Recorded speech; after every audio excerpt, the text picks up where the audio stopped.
across the UK. On DAB+, on your smart speaker, on your smart TV, and on your side. This is Talk.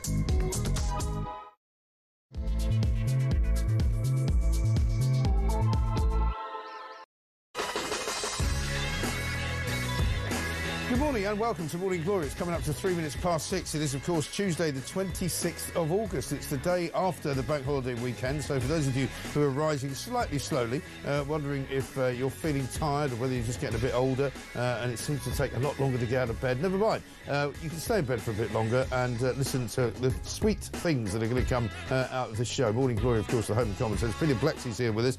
It's the aftermath of the Notting Hill Carnival. We're being told that it went very well this year. It was only 2 stabbings and about 450 arrests, which is more than they've made for about 6 years. But nobody died, supposedly, so that makes it a great success, apparently, according to the powers that be. But we'll be delving into the stories behind the stories to see what really happened and how the police did manage to reduce violent episodes, if that's indeed what they actually did. Violence, however, is on the up in other areas of the country. Sex crimes by foreigners up 62%, according to the Times this morning. And meanwhile, there's an epidemic of violence on trains against women, also from the Times, although they don't explain why that might be. We might have a couple of ideas for you. Keir Starmer on the front page of the Daily Telegraph, according to Nigel Farage, sides with the courts over the people. They've managed to find a desperate scramble for a ride to Britain, a picture of a man with a child trying to get into a boat, a dinghy, in Gravelines in France. This is yesterday. A record 28,288 people have crossed the channel in small boats this year, after 212 people made the journey on Sunday. We told you yesterday that the tide was back in the right direction and the wind was back in the right direction, so more than likely we'll be having a few hundred coming today as well, and tomorrow and the day after. Front page of the Daily Mail, Farage unveils a plan for mass deportations, but the Tories are saying he's copied his migrant policy from them. Well, I don't think so. What else have we got? We've got, obviously, the aftermath of that terrible helicopter crash in the Isle of Wight. We'll try and tell you what's going on there. Flexible working for women with the menopause on the front page of the iPaper. Firms with more than 250 employees will be legally obliged to have menopause action plans for female staff from 2027. And the front page of the Times has got UK prepares to send 100 small boat arrivals back. Apparently, Keir Starmer claims to have detained 100 asylum seekers. He's going to send them all back to France. But wait a minute, we've spotted a flaw in the argument, because he's going to bring another 100 in. So actually, it's not 100 out. It's 100 out and 100 in, which means it's a sort of net zero. We still end up with 100 more people than we had yesterday, don't we? If you do the maths. I don't know if he's got Rachel Reeves working on a calculator, but there we are. Also, according to the Times, dating data shows we just love age gaps, just like Leonardo DiCaprio. Well, who knew? 0344 499 1000. Lots of other big stories to talk about, including a plague of giant rats apparently coming, because we've had quite a nice hot summer. I noticed a lot of leaves on the ground yesterday when I was walking around in the woods. We'll tell you more about that too. This is Morning Glory. Let's get it on.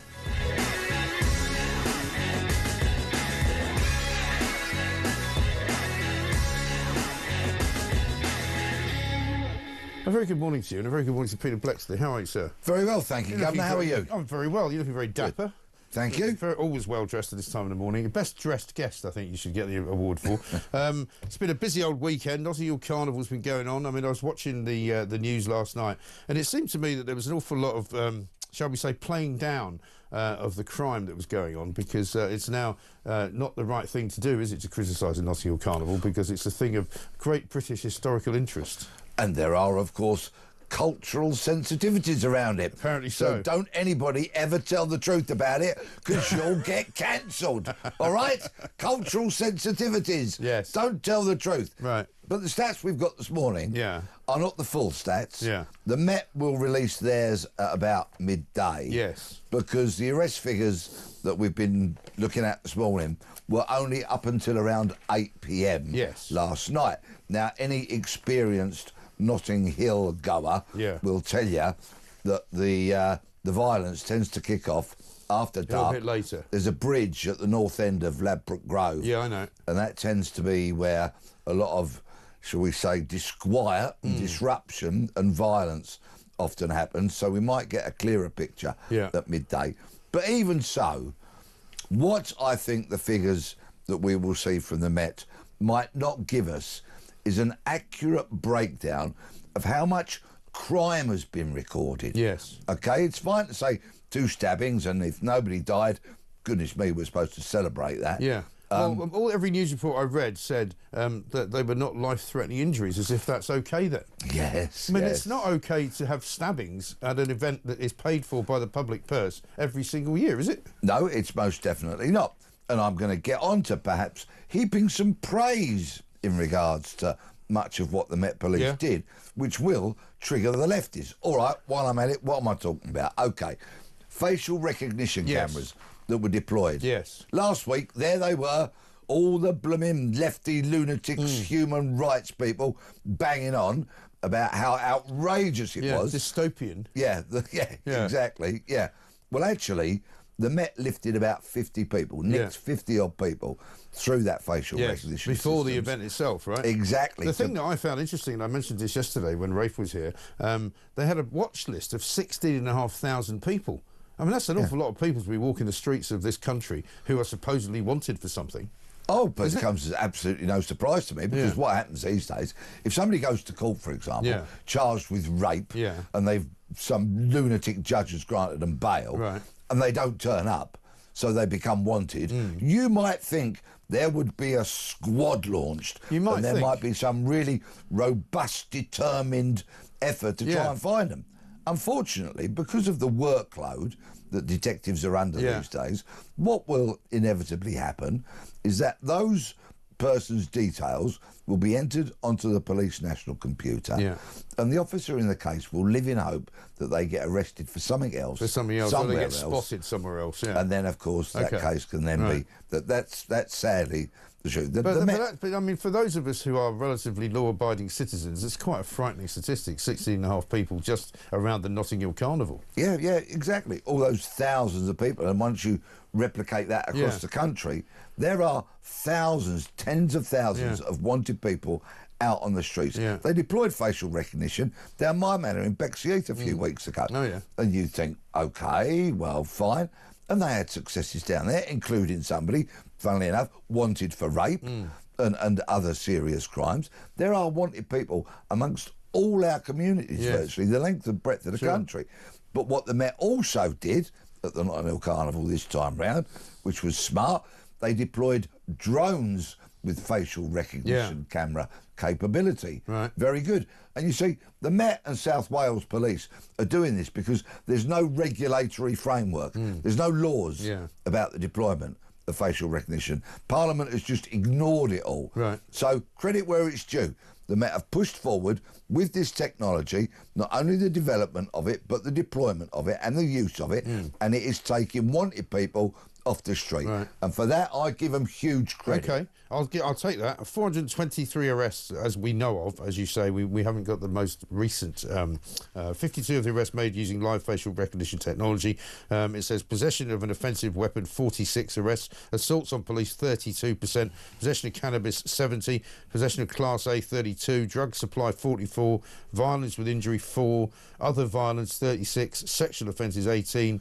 Other offences, 136. The thing that the Mail have highlighted is there's a couple of women fighting in the street who apparently are watched by onlookers who are basically filming it because that's all part of their entertainment, apparently. And then another woman who's being arrested, not wearing very many clothes. She apparently threw a glass bottle of cider at the police. Well, there you go. With that kind of rap sheet, charge sheet, criminal record, call it what you will, you imagine any other event. Imagine if that was Glastonbury's rap sheet. Right? I know. You know, what would people be saying then? Well, it's totally unacceptable. But once again, because of the cultural sensitivities around the Notting Hill Carnival, people should just keep quiet, celebrate it. No. It needs to get moved to Hyde Park. I don't want to cancel it. No. I really, that's fine. I don't want to cancel it. Hyde Park, 350 acres. So plenty of space. Put unscalable fences around it. Turnstiles, knife arches, further searches, CCTV, ticketed events. Make people pay to go to it because the policing cost of it is astronomical. Well, we paid out another £1 million this year because they had to find another £1 million. I think Lisa Nandy managed to get together with Sadiq Khan and come up with like £1 million of taxpayers' money. The policing bill in 2023 was £12 million.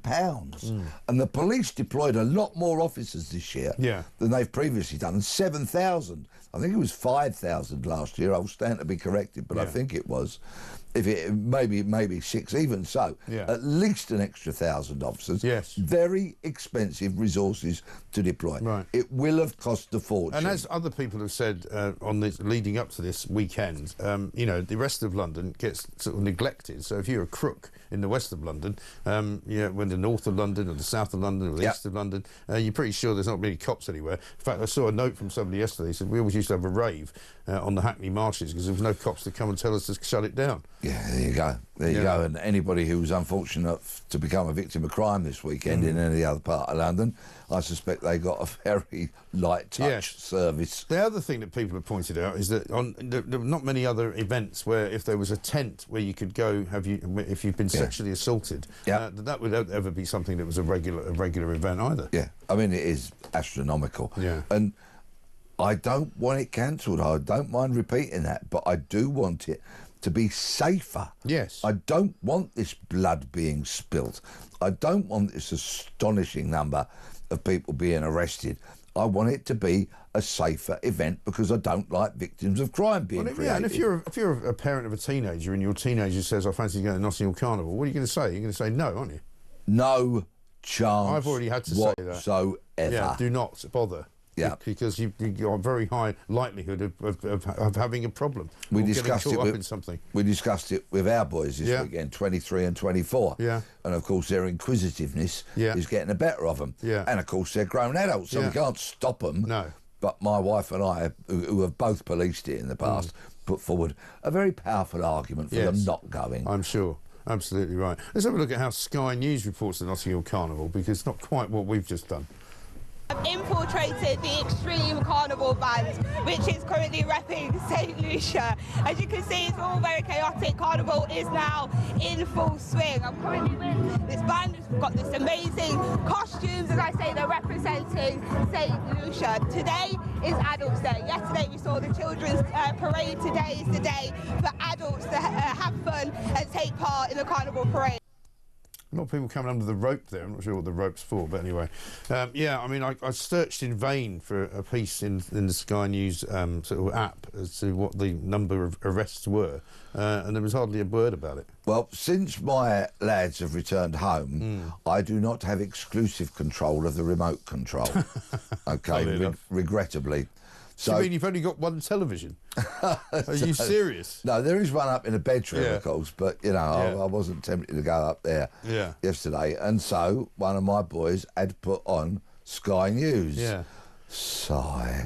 And I saw a report by the same reporter that we've just seen earlier on in the day, and I had a bit of a rant at my son. Yeah. I said, you've seen that?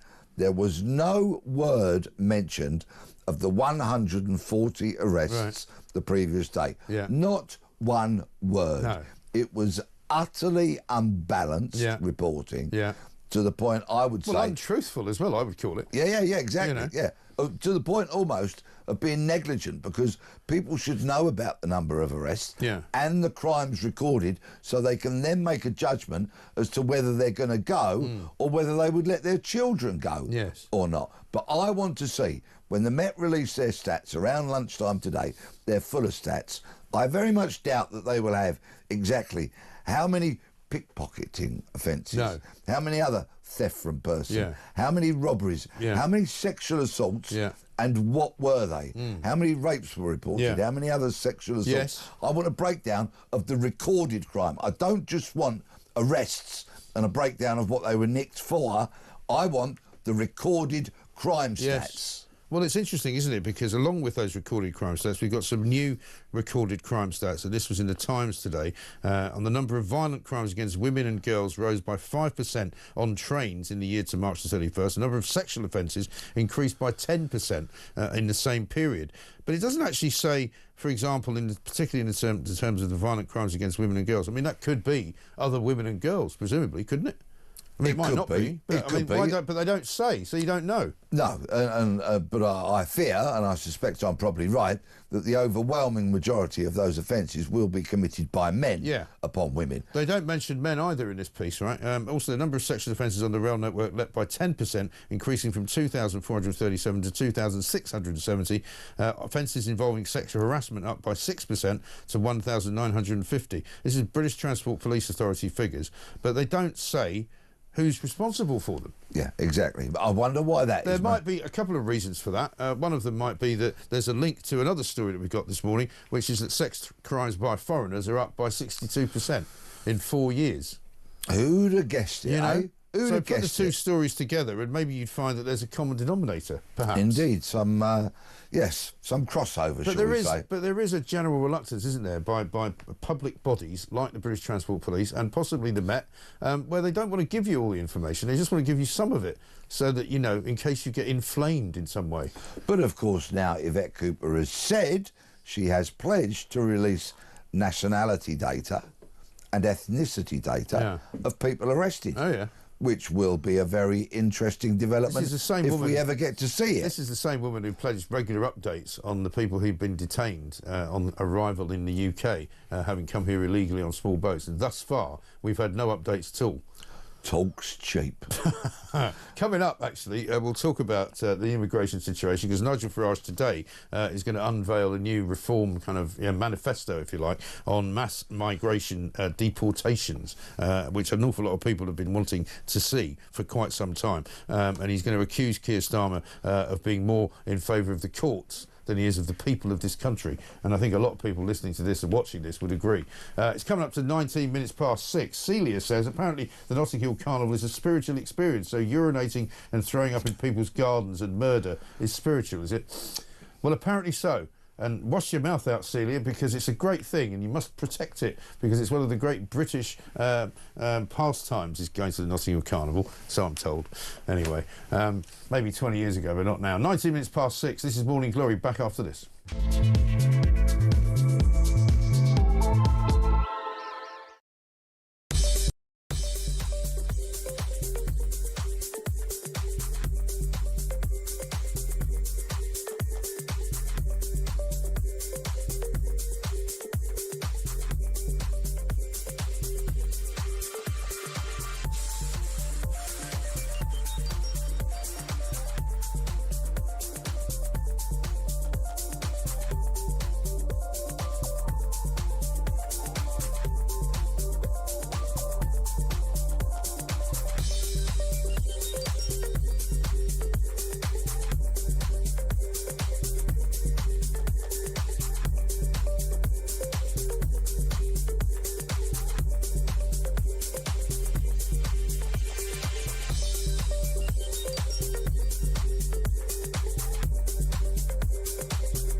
Across the UK, on DAB+, on your smart speaker, on your smart TV, and on your side.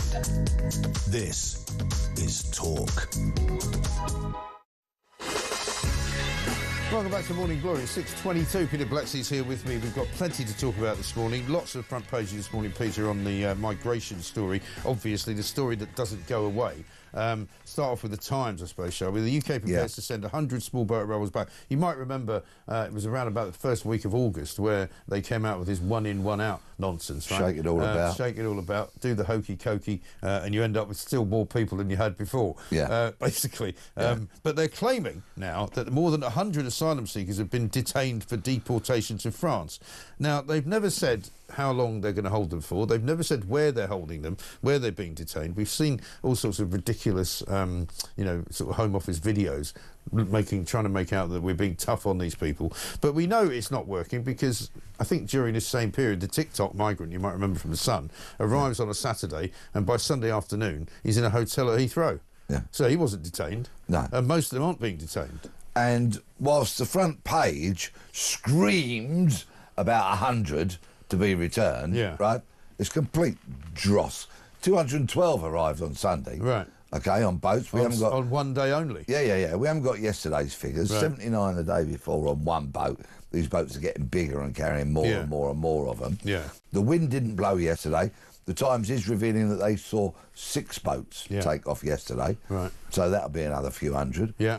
And so it goes. And so it goes. So it's utter nonsense. And also the 100 that they're going to send out back to France, supposedly, if they don't challenge legally, which they still can, will be replaced by another 100.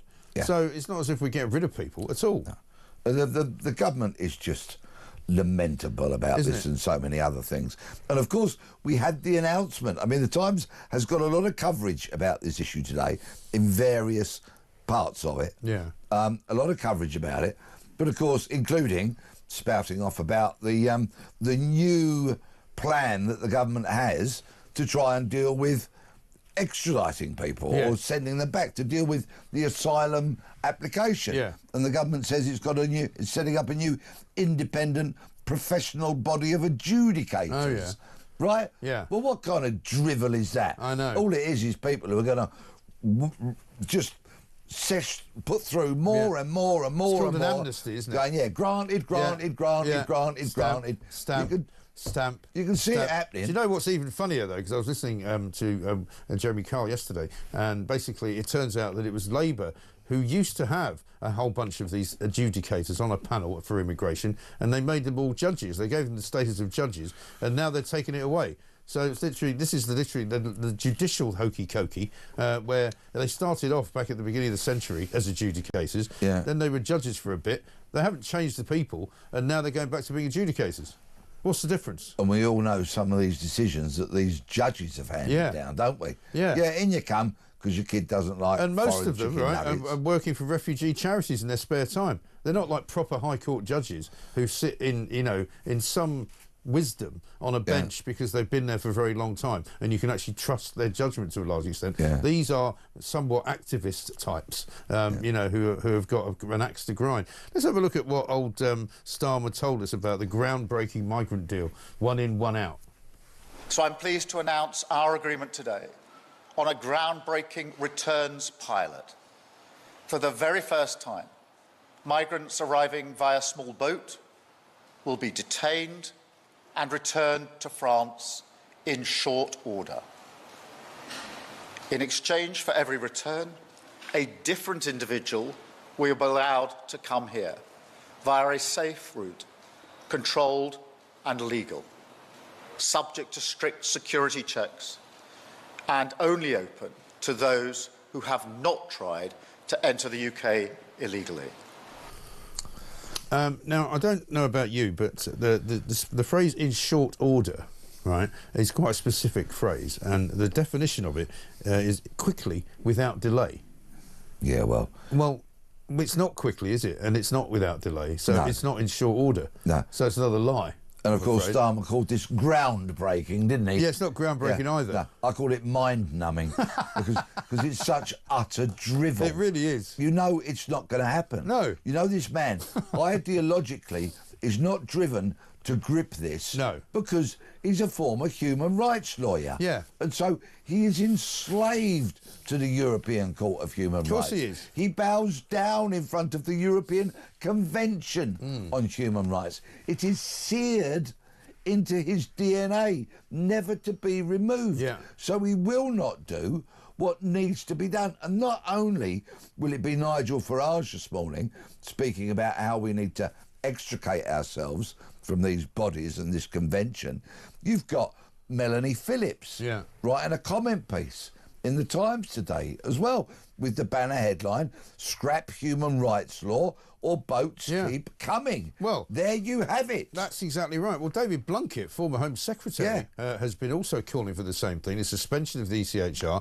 the getting rid of the UN Migration Advisory Board, whatever it is. And the Daily Mail's got a headline, warning to Starmer from his own MPs, migration could cost you the next election. Might. Yeah. Definitely. I think it will. I think it will. And in the Telegraph, where Nigel Farage has written today, he's accused Keir Starmer of siding with international courts against the British public. I read a really interesting piece actually yesterday in the Times about how the legal fraternity have taken over the political running of this country, and that's why we've got so many problems, because they don't understand what the political imperative is that people in this country want. They don't understand why people are demonstrating outside hotels up and down the country. They don't get it, and they think that, well, they were doing everything within the law, so we must be okay. Well, no, actually, that's not the way you run a country. You know, we don't want to be run by lawyers. We want to be run by politicians. Because all they do is get in the way. And on that very, very note about how lawyers are running this country,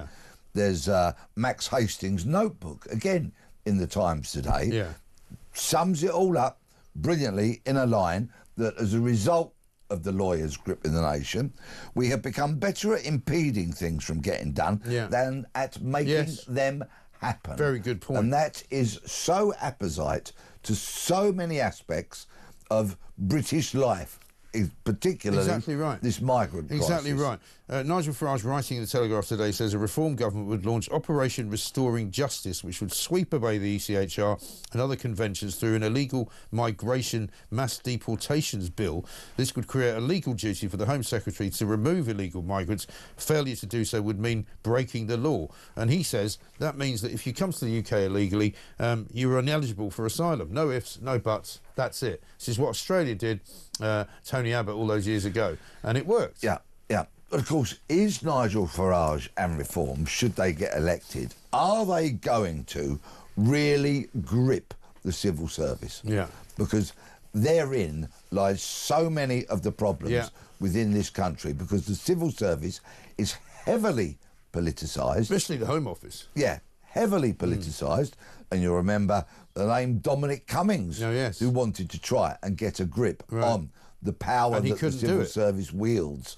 So it is going to require, I would suggest, a huge majority and an enormous amount of courage, will, backbone, spine to stand up and strip out these elements of the civil service that hinder and do not help this nation. It's going to take some balls to do it, but it should and could be done, and must I'm be sure. Done. Well, must be done as well for the future of this country, because people in this country are sick to death of what's been happening to it, and it's been happening over the best part of the last 15 years, probably. You know, that each of our freedoms is being eroded, you know, whether it's press freedom, whether it's freedom of speech, whether it's freedom to associate, whether it's the right to walk down the street without being harassed or whistled at as a woman, whether it's the right to get an NHS appointment so that somebody isn't put ahead of you because they've come in illegally as asylum seekers, you know, and it's all gone completely bonkers mad. I mean, there's a piece of the Mail today, and their investigations unit is looking at an Oxford University academic and a refugee campaigner who they say is allegedly running an illicit operation to help bring foreign workers into the UK, encouraging them to tell lies to the Home Office, making sure that they get visas to work here. And she basically benefited as well from a taxpayer-funded research grant for an Oxford University-backed study for 234,000 quid. There are so many people in this country ripping the arse out of it, if you'll pardon my expression, and the good tax-paid people of this country are the ones who are getting stopped every 5 minutes. 3 words. Lock them up. Yes. If that's what people are doing, corruptly helping people come into this country for their own political means, then lock them up. There is a law that will cover that quite comfortably. Lock them up. Yeah. But of course, we don't have enough prison spaces, do we? So don't worry though, because they're letting some people out soon to make some more space, and also they're going to stop sending people to prison if they get short sentences. Because what's the point? Yeah, bless them. So that'll be all right then. Yeah, and when I talk about civil service, you look at things like the parole board, the sentencing council, useless. You know, these bodies are full of people who are so liberally minded, woke, fluffy, and will do anything in their power to stop people going to jail, to stop people being suitably punished for crimes they've committed. And consequently, they are making the streets less safe because they're for out of all touch. of us. Because they're out of touch with reality, aren't they? Yeah. They don't understand what it's like to live in Britain because they don't really live in Britain. They live in their own little world, you know, where they only mix with people right-minded who talk about the great diversity is our strength and isn't it marvellous? You know, Nottingham Carnival's great fun, isn't it? You know, but they don't actually go there, witness, see what it's like and maybe put themselves in some danger. But people who live there literally have to board up their houses. I've got a friend who's been away all weekend because he says every year they board up their house. Yeah, I was there on Friday. I was in Ladbroke Grove on Friday. Astonishing. The thousands, and I mean thousands, of businesses and homes that are boarded up or fenced or both, barricaded. And if you're a business, presumably in Notting Hill, you make no money this weekend because you're not open. Yeah. You can't make any money, right? Yeah. You daren't open a shop. The cost of that, absolutely astronomical. And all that chipboard, use it to build the unscalable fences around Hyde Park. Exactly right. Make it safer. Make people pay for a ticket. Make the event pay for itself. Why should millions upon millions of pounds of public money go to the policing operation? Reminder, 2023, 12 million. How much has this weekend's cost, I wonder? A lot more than that. Why should we pay for that? I know. That's taken away from cops who might be investigating the burglary, the theft from the van, the car theft, the assault, and so on and so forth. Exactly. Graham says this from Bushy. Of the 450 arrested at Notting Hill, how many will be charged? Good question. And one from Sarah in South Lincolnshire who says, morning Mike, regarding Carnival, my husband, a British born from Jamaican parents, went to Carnival back in the 80s as a 20-plus-year-old man. He said it was dangerous and problematic back then and he's never returned. This is a guy who was serving in the military at the time. So, you know, there's a long history of this. Let's get a voice note from Mark. Morning, Mike. It's Mark in Lancashire. So 100 asylum seekers are going back to France. We're getting 17 for every one sent back, aren't we? So that's 1,700 more coming here. So where are they going to live? They've said they're closing hotels. There's all this bother about hotels, so they're not going in there. So they'll be going in social housing. So people who are on queues at local councils for social housing, young single mothers with children, etc., that we need to house, British people, they're going to get pushed to the back of the queue for these 1,700 coming over from France, are they? So that's the deal. They think that's a good thing, really. Let's see. That's what Keir Starmer calls groundbreaking. Yeah, groundbreaking. He's going groundbreaking. He's going to break the ground to build some more houses for all the immigrants. Yeah. I wonder if Angela Rayner's new pad that she's built down on the coast at Hove, I wonder if she's bought that with the intention of housing a few migrants in it. This was a question that was put to her just yesterday. We'll be talking some more about Angela Rayner because she's still in the papers today because there's still a lot of mystery about the council tax that she pays and who pays for it and exactly what is going on. It's one rule for her and one rule for everybody else, it would seem. It's 6:36. Peter Blexley and I back after this.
across the UK, on DAB+, on your smart speaker, on your smart TV, and on your side. This is Talk. Welcome back to Morning Glory. Coming up to 6:38. I'm Mike Graham with you all the way through, of course, until 10 o'clock. We've got a couple of big stories to do in this section. Peers are going to be sacked if they fail to turn up for work in the House of Lords. They'll be sacking quite a few of them then. But of course, what many of them do is arrive at the House of Lords, sign in, and then leave again. And £360 a day, isn't it? And technically, they can be paid for that because nobody actually monitors what they do once they've signed in. Yeah. So, I mean, I don't know if that's going to work. Pop along to Westminster, get off at the Jubilee line, walk in there, scrawl your name, have a cup of tea, go home, 360 quid, I thank you. Yeah. The change is part of a drive by ministers to cut the size of the House of Lords by a fifth. A retirement age of 80 will also be adopted, with peers obliged to quit at the end of the parliamentary session. I've got a better idea. Why don't you just stop putting people in there, right? And then you'll have the natural wastage of people retiring and or dying. But the problem is, with every one of these new initiatives that they have, they all end up putting more and more people in. But this really touches on a raw nerve of a big bugbear of mine, and that is, and I think this comes from politicians of whatever persuasion, and particularly the public sector, about how they deal with our money. Yes. Or should I rephrase that, how they waste our money. They have a myriad of ways of how they waste our money. There's always a new idea for that. And I was talking to a Labour former advisor, please forgive me, I do it so you don't have to, right? About Rayner and that £7,000 she spent on 2 beds apparently. Yeah. And I was railing about it. I was extremely angry about it because you can buy 2 beds for less than £7,000 comfortably. Easy. Very good beds that will last many, many, many years. And this Labour idiot said, well, it's not her money. And I went, there you go.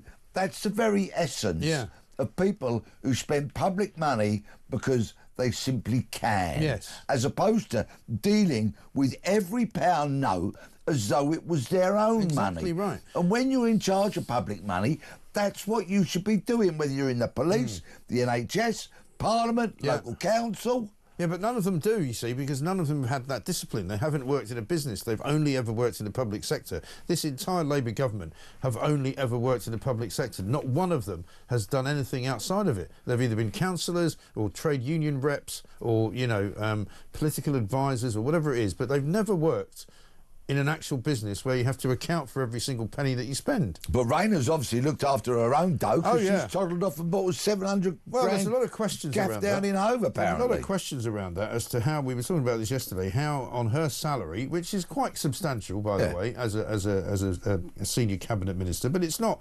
outrageous. It's not like she's making $500,000 a year, and yet she's able to get, it would appear, a mortgage to the tune of about 700,000 quid, which a lot of people who are currently trying to get mortgages would find pretty puzzling. But if everything is a freebie, for example, and I don't know, but does she send out for a meal deal, a sandwich, bag of crisps and a drink, for example, and pay for it herself, or does it get put down to expenses? No, I bet not. No, because, I mean, one of the things we know about the way that people claim expenses is they claim for every single little thing. They claim for a pen. They claim for, some elastic bands. They'll pay for some paper. Everything that they do as MPs before they become cabinet members is paid for by expenses.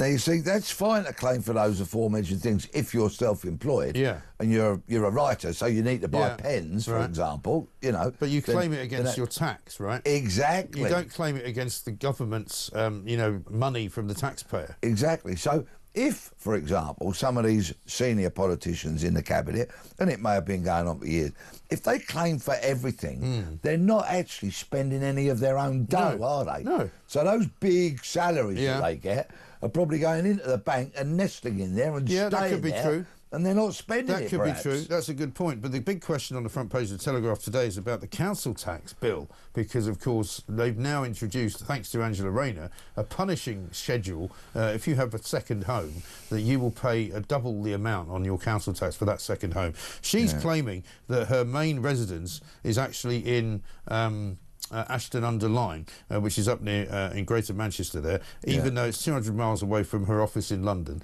Clearly she can't possibly spend a lot of time there because she has to be in London. She gave the reason for buying the place in Hove because she needed a house nearer London. But she's either not going to spend any time there, she's got a house in London which is paid for by us. We pay the council tax on it because it's not classed as her first home. If she classed her London Grace and Favour house as her main address, she would have to pay the council tax on that. But she doesn't because she claims it's her second home, even though she works from London and it's a stone's throw from Downing Street. Members of the media with a suitable budget do a time and motion study on her. Where does she sleep and when? Right. Tot up the nights. Exactly. How many in Ashton, how many in Hove, how many in her Grace and Favour. Do the numbers, do the maths, time and motion study on her now. I would think to suggest, I would say timorously, that probably the place in London is where she spends most of her time. It would make absolute sense. Unless, of course, she's travelling, because she does like to get away to Ethiopia quite a lot and stuff like that, doesn't she? There is all that going on. But it is quite ridiculous. Let's get Kemi Badenoch on what was going on with this one-in, one-out scenario. Well, one in, one out does not reduce the numbers, and it does not reduce the pull factor. Lots of people still want to come to the UK. What we need is something that actually stops the boats. So if this scheme stopped the boats, of course we would welcome it, but I have no faith whatsoever that it's actually going to. I think it's a lot of big talk. Labour said they were going to smash the gangs. They've done absolutely nothing. They've got no plans. They're now begging France to do a swap. That's not going to solve this problem. Well, she makes a very good point, the same point that we were making earlier. Basically, you know, it's not going to work. And the Times interviewed people, these would-be illegal migrants into our country in France over the last day or two, and some of them had applied under this new one-in, one-out system. Yes. Right? 2 of them applied. It pinged back straight away they weren't eligible for it. So what were they doing? Jumping on a boat and coming here. Funnily enough. So, funnily enough, it wasn't a deterrent, Starmer. No. Not a deterrent. Of course it wasn't. Absolutely right. Incredible. Let's have a look at Rachel Reeves, shall we? Here's what she said just before the election on no more tax rises. There are no additional tax rises needed beyond the ones that I've set out. I want to lead the most pro-growth, the most pro-business Treasury that our country has ever seen, with a laser focus on delivering for working people. In the Sun today, it says a £2.5 billion double tax whack is coming for business. Yeah. So that sort of opportunity that she wanted to have to lead the biggest government growth department ever has kind of fallen by the wayside, hasn't it? Whatever happened to the laser focus, eh? What the hell is a laser focus? Who writes these speeches? I mean, it's rubbish, isn't it? Who writes these I'm going to have a laser focus on the Daily Telegraph front page. Yes, laser. Laser-like. Laser, Mike. Yes. I mean, do they think we're stupid? I mean, they must do. They must think that we're just going to swallow this guff that they come out with every bloody morning. But they're paying people decent money to write that nonsense. That utter Do you know how many drivel. PRs they've got? Oh, true. Go on. 7,000. I'm not joking. There are now 7,000 public relations workers in the government. 7,000. 7,000? Yep. They don't need 7, do they? No. You mean 7,000? 7,000. Here we go. We're back to that thing that irritates me. Yeah. Public money. Yeah. They're all being paid out of public purse. Yes. Our money. Yep. Our taxes. Yep. Our hard-earned taxes. Yes. Going on 7,000 of them. And here's a clue, right? If you want to save some money, instead of putting taxes up, or if you want to generate some of it, get rid of some of these people. You don't need them all in government, you know? Bin them off. Bin them off, get rid of, you know, half the civil service, nothing would change. Not one thing would become less efficient, not one thing would be a problem. Right, we could lose literally hundreds of thousands of these people. I mean, the Home Office employ something like 50,000 people. I wonder how many of them 7,000 work from home. I wonder what their arrangements are. Probably about half of them, but they don't come in on a Friday. No, of course not. Pretty quiet on a Friday in London. Let's get a voice note from Matt. Mike, Matt in Hove here. Just a quick note on migrant hotels and HMOs. So the ONS figures state there are 476,000 registered HMOs in the UK, and there are 32,000 migrants in hotels. And the plan is to move them out of the hotels into more HMOs. No wonder there are no flats available.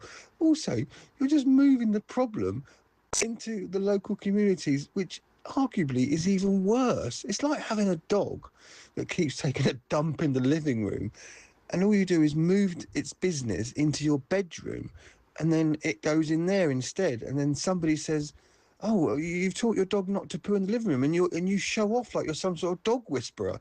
It's absolutely insane. Matt has a very, very interesting way of working these things out. He's a regular voice noter. He's right, though.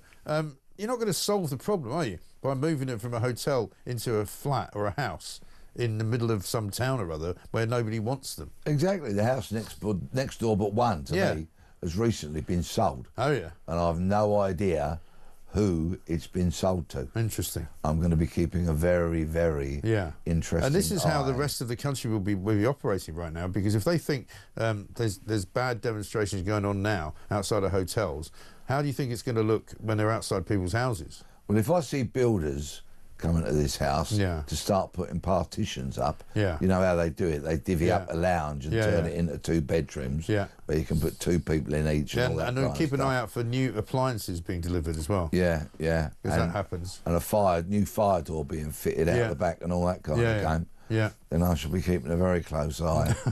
Yes, I'm afraid a lot of people will be doing the same. It's coming up to 10 minutes to 7 already. This is one from Jane. My favourite duo this morning, mass deportations, yes please, but what's the good of sending them back to France? They'll only come back again. See you in March, Peter, says Jane. Obviously got tickets for your Thank you, John. one-man show. And Mick in Wallington says, to cull the power of the civil service, the government must sack the permanent secretaries and the union leaders than anybody who is a member of a political cult. Well, you might say that. Let's have a look at what Starmer had to say during the election campaign about people, what should happen to people if they leave the country in a terrible state. I don't know a period in history, and you will all think about this, where almost everything is now in a worse state than when they started in government. And this is not about Labour or Tory. If you leave your country in a worse state than when you came into government, you should be booted out. OK. There is hope. Absolutely, yeah. Mark hoisted by his own petard, I think, there, because things are definitely in a worse state now than they were when he got in. So you should be booted out, Sir Keir Starlin. Thank you very much indeed. Let's talk.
the UK. On DAB+, on your smart speaker, on your smart TV, and on your side. This is Talk. Welcome back to Morning Glory, 6:53, very nearly, 7 minutes to 7. We've got Peter Blexley here, the man of the moment, and there's a story actually about Metropolitan Police of detectives, which I wanted to ask you about. It's in the Sun today. It's exclusive by Mike Sullivan, one of the great crime reporters of our time. 5 Met cops arrested over a cover-up. It's a bit strange, isn't it? Yes. Now, your wonderful audience will understand, and I'm sure they will forgive me, if my next paragraph or two is laced with a bit of alleged and apparently. Of course. Because this is an ongoing investigation. Yes. We don't want to get ourselves in any bother here, nor do we want to jeopardise any ongoing legal or proceedings or investigation. So, once upon a time, there was a CID Christmas party, OK, in recent times. Yes. Which surprises me, because I thought most of those had been kiboshed. Done away with, yeah. I went to a few when I was younger. I'm sure. My word. Yes. The fun we had. Yeah. Anyway, so there's a CID Christmas party, and it's last year, apparently. A female police officer makes an allegation of sexual assault against a very senior police officer. Right. OK? More senior than her, presumably. Yes. Yeah. And that allegation should be investigated, of course, should be investigated professionally, thoroughly and promptly. The allegation is that a number of detectives have looked to derail that investigation one way or another. Make it go away. Yes, with the allegation being that they have attempted to pervert the course of justice. All allegations, nobody charged, but 5 arrested, their homes were searched, their workplaces were searched, and the investigation is ongoing. Should this investigation, and I say should, people forgive me for using this language, should it result in charges and convictions, it is said to be a very, very big scandal for the Met. But we will have to wait and see. We'll have to wait and see. Nothing is set in concrete at all, far from it. It's one to keep an eye on. Something else I wanted to mention is, because we talk about inflation a lot on this show, and particularly food inflation, because I think whenever they give you the official figure for food inflation, it's always way off, right? But food prices rose again this month of August, from 4% in July up to 4.2% for August, according to the British Retail Consortium. It's the steepest jump since February 2024. But of course, whenever we talk about food inflation, everyone knows when they walk into a supermarket, the stuff they were buying last week has gone up by at least 10%, if not more. But this is 4.2% of prices that have gone so much higher in the last 2 or 3 years. Yeah, right. It's a huge percentage if you compare it to a price of 3 or 4 years ago. Yeah. I cannot believe it. When I go with my wife to Tesco's to do the family shop, now especially now we've got the boys back home, right. Who never stop eating. The amount of money. I know. It's astronomical. Everything is so incredibly expensive. I gasped when the person well, it's behind like if the you go till. and just pick up a few bits and pieces, not even the main shop, it's 30 or 40 quid, isn't it? Yeah, it's absolutely astonishing, the price of everything. And that is why so many people are struggling. Yeah. So many people are having financial difficulties. And I think, this spills over into the national psyche. We were talking about it at the weekend, about how so many people appear to be really miserable, really fed up, lack of courtesy when you're driving. Everybody seems to be a bit angry, lack of courtesy on public transport.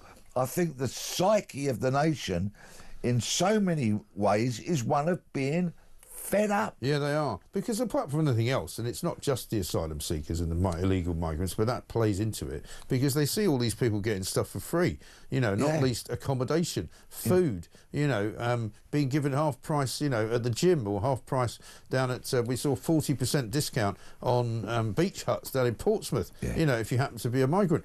Well, sorry, that's not the way that Britain should work. It's not fair. People want fairness in this country, and this is what they're not having, and this is what they don't like.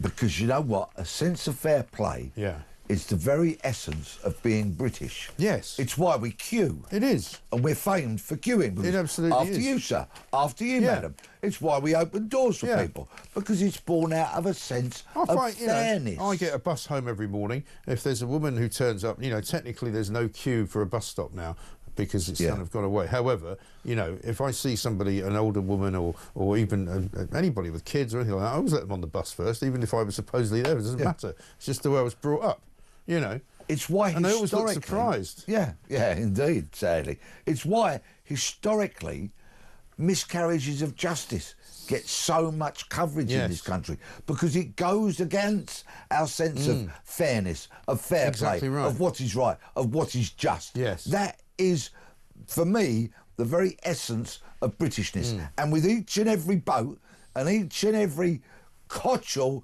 full of people who are coming here, getting everything for free, bringing a culture that is not ours in here, that Britishness is getting diluted. It is. And it's been happening for years, and we can see it out on the streets, and we know how it manifests itself, and something has got to be done.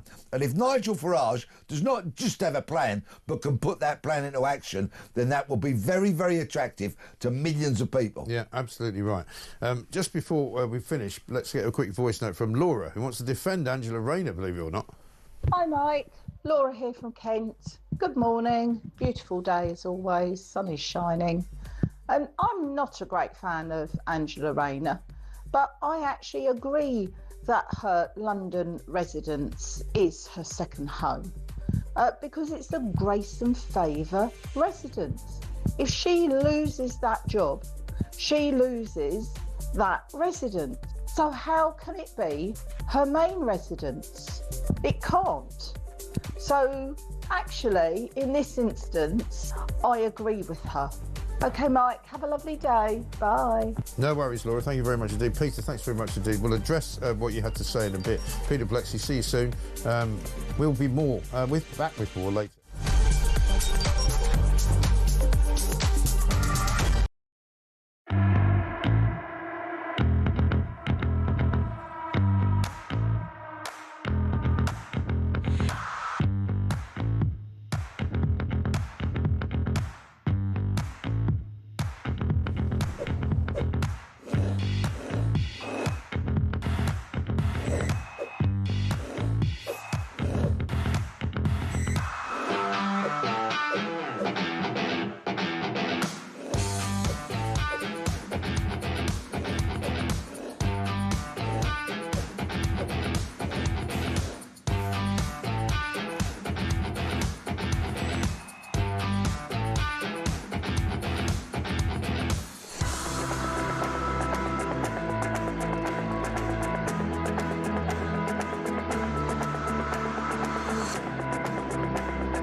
across the UK.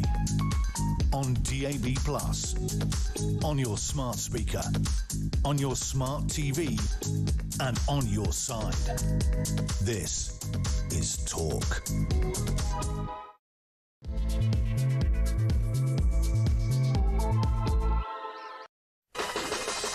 Welcome back to Morning Glory. Coming up to nearly 3 minutes past 7. I'm Mike Graham with you all the way through, of course, until 10 o'clock. When Julie Hartley-Brewer will be back. We've got lots to do. Robert Taylor, political columnist, is here for us. We're going to speak to him about the big stories on the front pages. David Spencer as well, Head of Crime and Justice at Policy Exchange, and former Metropolitan Detective Chief Inspector. Robert Bates also here from the Centre for Migration Control, because there's an awful lot of stories about migration on the front pages and on the inside pages this morning. The Sun has got a big spread. Election battleground over UK borders crisis. Even Labour MPs warned Starmer to crack down on illegal immigration as Nigel Farage reveals his deportation plans. The headline says, "Get tough or lose." More foreign nationals are also being convicted of sexual offences than this time 4 years ago. According to data, they've accounted for 1 in 7, or 14% of such convictions, and the figure has risen by 62%, according to Ministry of Justice data obtained by the Centre for Migration Control. So we'll be talking about that later on in the show. Nigel Farage has written for the Daily Telegraph this morning, in which he has basically said that Keir Starmer sides with courts over the people. He's going to set out his plans later on today for mass deportations to save Britain from national emergency. In his article, he says the Reform government would launch Operation Restoring Justice to sweep away the ECHR and other conventions through an illegal migration mass deportations bill. Let's get a voice note from Stephen on One In, One Out. Tell me, if there isn't a proper setup in France to interview and vet all these illegal immigrants before they come to this country, how come there's all of a sudden one now? Why, if they couldn't set one up before, could they set one up now? It has to stop. It has to stop. When does it get to the point when there are more of them than there are of us, especially single men of fighting age? Well, it's a very good question, Stephen, and according to the front page of the Times today, Keir Starmer says that UK is preparing to send 100 small boat arrivals back to France. But, of course, under the one-in, one-out scheme, what will happen is that if there are 100 people that get sent back, there will be another 100 people, different people, who will be selected to come in their place. So, in fact, you will still have 100 extra people in this country rather than having 100 less people in this country. So it's a kind of shell game that they're operating on us, making out that we're actually deporting people, but we're not deporting them, we're deporting them and then replacing them with other people. So, I mean, the whole system needs a complete overhaul. The whole system is failing, and it is a complete and utter joke. Meanwhile, we've got lots of other stories to talk about, including the fact that food inflation is up by 4.2%, massively a rise from before. We're going to talk about record numbers of arrests at the Notting Hill Carnival, of course, as well. And also, peers facing the sack for not turning up. That's before we start talking about Angela Rayner. This, of course, is Morning Glory. Let's get it on.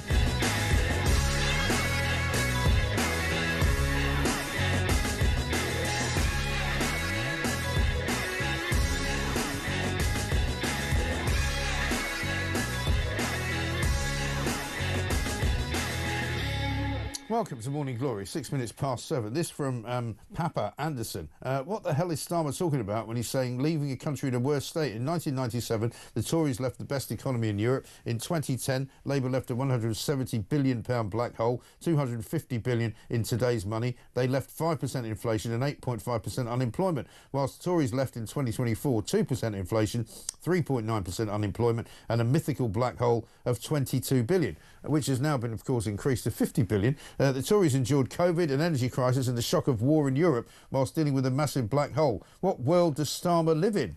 Well, should we give that another outing? This is during the election campaign, and this is what Keir Starmer actually said. Incredible. I don't know a period in history, and you will all think about this, where almost everything is now in a worse state than when they started in government. And this is not about Labour or Tory.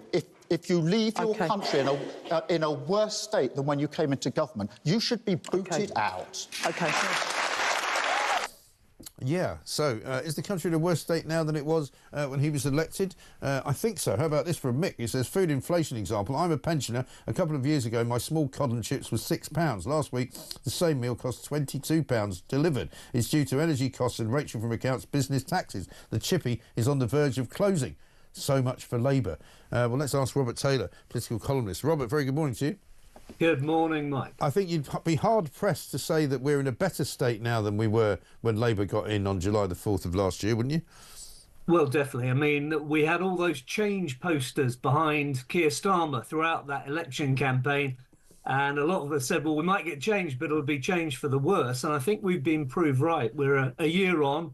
The economy's got worse. Immigration has got worse. We've got all those strikes back. Everything seems to be getting worse, not better. So I think it was false advertising on behalf of Keir Starmer. Yes. I mean, we keep finding these clips, and there's a myriad of them that we could play you. That one's particularly a new one. But he's very, very vociferous about being kicked out if you make things worse and leave the country in a bad state. So I think he should take his own medicine and disappear off the stage, shouldn't he? He should, but I don't think there's much chance of that. It's possible that he might get kicked out by his own party. Yeah. Before the next election. I think the Tories and Reform will be hoping he doesn't, because I think that he's doing a good job in being a recruiting sergeant for opposition parties like Reform and the Tories. But I think we're going to have to wait till 2029 probably to get rid of Labour. Yeah, interesting, because, I mean, I've been of the opinion that some cataclysmic event will force them to have an election. And, I mean, they've come quite close to cataclysmic events, and I wonder whether migration is going to reach such a point with all the protests that are currently going on outside hotels up and down the country. With every week that passes, there's more of them. They're more peaceful as well, so they're not likely to sort of turn into anything nasty.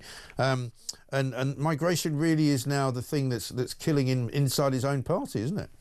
Well, I think everyone realises that this is unsustainable, what's happening across the English Channel, and all this one in, one out. In theory, Mike, that could work, I think, because if 100% of migrants coming across the Channel knew that they were going to be returned, then very quickly that number would go down to zero. But the trouble is we're having this much trumpeted figure of we're going to send 100 migrants back, apparently. Well, 28,000 have come in already this year. Yeah, right. By my maths, that means 1 out and 280 in. What kind of disincentive is that? Well, exactly right. And actually, my theory on the way this works is that more people will come to the French sort of coast, because they'll figure out that if they can prove that they've got some kind of connection to Britain, they could be one of the 100 people that gets to come as the replacement to the 100 that are going the other way.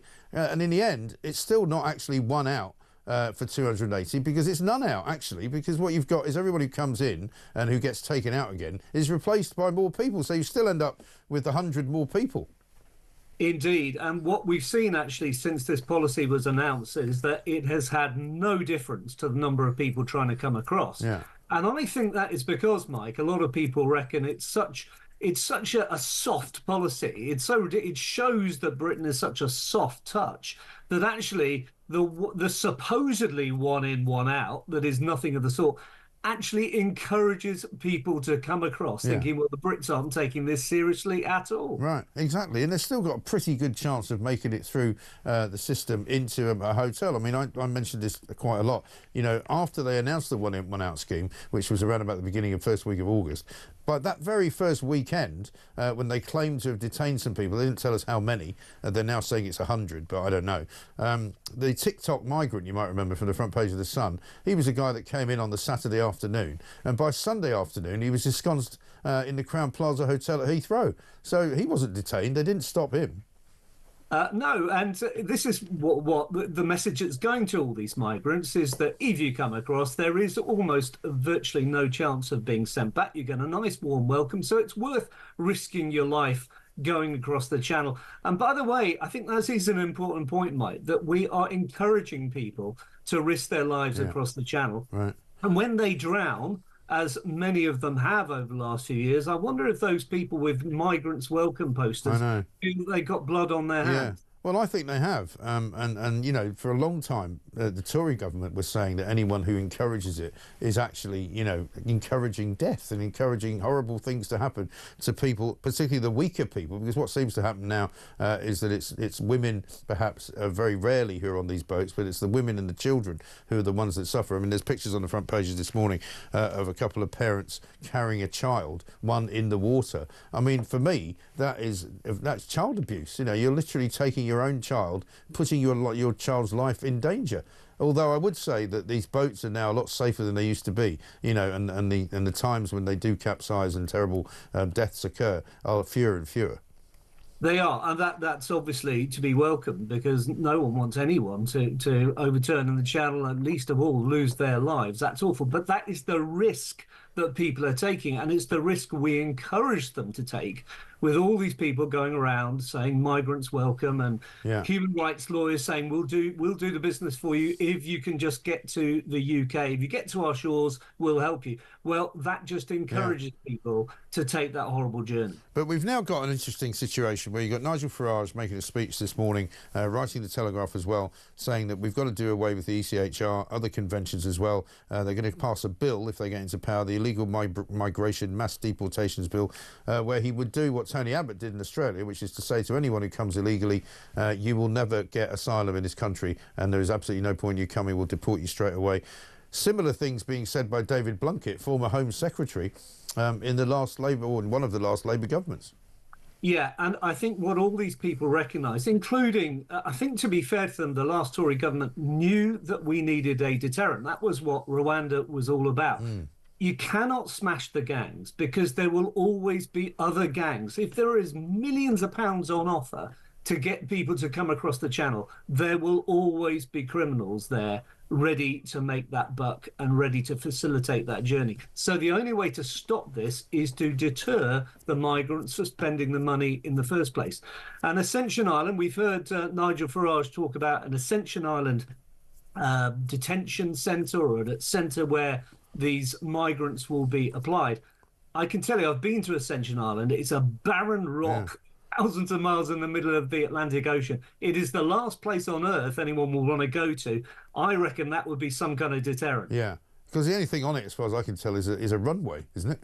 There's a runway, there's a cafe, and there's a sort of couple of restaurants and hotels where weird people go on holiday.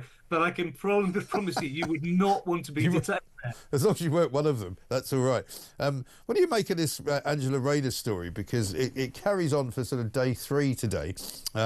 Council tax due on Angela Rayner's Grace and Favour home in central London is being paid by the public. There's a bit of a debate going on here as to how Angela Rayner's managed to amass all of this money to get, 2 homes that she can own herself, and third, getting the Grace and Favour home. Of course, she's entitled to the Grace and Favour home. We get that. But one of the things that's being questioned is whether it's her main residence. We had a caller who actually left me a voice note before and said, oh, I think it's fair enough that it's not her main residence, because if she loses the job, then it's not, she doesn't live there anymore. But surely while she is Deputy Prime Minister and living in Admiralty Arch, that is her main residence. It's where she works most of the time. And surely she should then be paying her own council tax. Well, of course, it's her main residence. She's based in London. She's the Deputy PM. She's got a huge ministerial role. She's based in London. Right. We all know that. It's absolutely nonsense to suggest she's not based in London. And this is very reminiscent, of course, of the expenses scandal from 15 years ago, when MPs were flipping and all the rest of it. And they got into terrible trouble over it. But Angela Rayner seems to be able to get away with this sort of stuff. She had some sort of scandal before the election, didn't she, about houses and who Well, there was the 2 houses that she had, and whether she actually lived in one or whether she lived in 2, and it was all very mysterious. But it all kind of went away because there's a phalanx of people who jump up and say, oh, you're just having a go at her because she's a strong working class woman, and everybody goes, oh, better not do that then. But that's really, really double standards in my view. If you're a politician, I treat you exactly the same whether you're a woman or a man, or working class or upper class or middle class, I don't care. You know, you're on the public purse, you should be behaving yourself.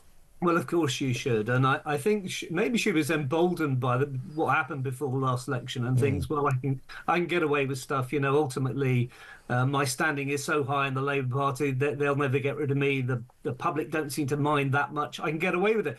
But I think she has questions to answer, particularly, how does she get all this money to have 3 homes? Well, exactly. And also, for those people trying to get a mortgage at the moment, people will be slightly surprised, I think, that given her salary, she's able to, and I don't know the circumstances, it could be that she's got a co-signer or something like that, I don't know. But, you know, to get what looks like an approximate £700,000 mortgage on a salary of around about 130,000, that's quite a lot. It certainly is a lot. I don't know how the maths work out for her. Maybe she feels it's private, it's up. But when you are... Yeah, but it's not private, is it? Because it's our money. Exactly. When you are the Deputy Prime Minister, I think people have a right to know this kind of thing, especially when you're cracking down on other people with their mortgages and their homes. And we're about to have a budget, which apparently is going to take more money out of homeowners. Well, let's see. Yeah, exactly right. What do you make of the other story in the front of the Telegraph today about peers who fail to turn up and participate in the House of Lords will be forced to resign? You know, there's been many... It's a bit like the civil service reforms, isn't it? Everybody tries to reform the House of Lords and never quite manages it. They're going to put a retirement age of 80 in, which would affect about 200 members immediately. I can't see how this is going to work either, because people quite often will go to the House of Lords, sign in, and then have a bit of lunch and leave. Yeah, I think the least they can do is turn up. I mean, it's a love to be a lord. I mean, you know, I don't actually know any lords personally, but I imagine it's the most wonderful club to belong to. Yeah. The most wonderful privilege. I think the least you can do if you're going to be a lord is to actually turn up and do your job. If they don't, I think, well, let's see how if it's a fine they get. Let's see how that works and if it actually encourages them to do the job. Yeah, yeah. No, listen. I'm somebody who is rather in favour of a sort of second chamber, which is elected rather than a House of Lords. But I was saying earlier, I think one of the things they should stop doing is just continually nominating people. They should just draw a line under it for a while and just go, do you know what? For the next 5 years, we're not going to nominate anybody else to put them in there because there's already too many people. There's about 800 people in there now. There are indeed, and well, we've heard for a long time that many members of the Labour Party are in favour of completely reforming the House of Lords. Well, they were until they got into power. Yeah, exactly, and that is always the thing with Labour. They're in favour of proportional representation until they get a massive landslide themselves. Right. Same with reforming the House of Lords. It suits them to keep it at the moment because they can appoint who they like to the House of Lords. So there's a bit of hypocrisy going on there, I think, Mike. Yeah, there is, absolutely. Robert, great to talk to you. Thank you very much indeed. We'll leave it there. Robert Taylor, political columnist, running the line over some of the big stories in the papers today. Tony says food inflation rises to 4.2%. Yeah, we've been talking about that. We'll talk about it some more because I'd love to hear your views on all of that as to how much things are now costing and how ridiculous it's all got. Let's get a voice note from Steve on One In, One Out. Morning, Mike. Steve in Liverpool. Simple solution to the boat crossings. When they get into British waters, take them out to one of these cruise ships that are being broken up all over the place. Put them on that and just tell them, well, until you tell us what nationality you're from, you're staying on this.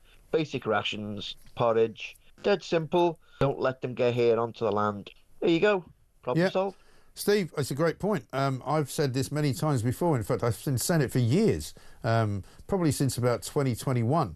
When a cruise ship, in fact, we started saying it during COVID when all the cruise ships were decommissioned because there were no cruises going anywhere. We said put a cruise ship in international waters and just ship them onto it because you can easily control people in cabins. You could separate the women from the men. You could have them on separate floors, separate decks. You could lock the doors. You could actually detain them, and you could have a very, very good way of keeping an absolute eye on what they were doing and where they were. Seems to make perfect sense to me. This is a good one from Sam in Surrey. I've just come back from France with my brother Ben. We needed stamped and signed documentation, injections and vaccines, and a full health check from a doctor to get through the border with him. One stamp was stamped in the wrong place, and we were refused entry. The difference is we are border collies, not immigrants. Next time we're jumping on a rubber boat, waiting for Border Fast to pick us up. Our owner can pick us up from our local hotel in a few days' time. It's a very good point, isn't it? Morning, Mike, says Francis in Worcester. Thanks to your listeners, I've found some disturbing info about HMOs in my area. Well, if you don't mind sharing it, Francis, we'd be delighted to know what that information is. So do let us know. 0344 499 1000. Coming up, David Spencer joins us, Head of Crime and Justice at Policy Exchange. We'll talk to him about what happened at Notting Hill and also some of the new stats coming in showing that foreign criminals are committing more and more sexual offences. It's up 62% in 4 years. 7:21.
They were opened on the Conservatives' watch, you will remember, but it hasn't worked as a policy, and it has created these flashpoints. But I think it has to be done in a ordered way, and I think it needs to be done in sequence.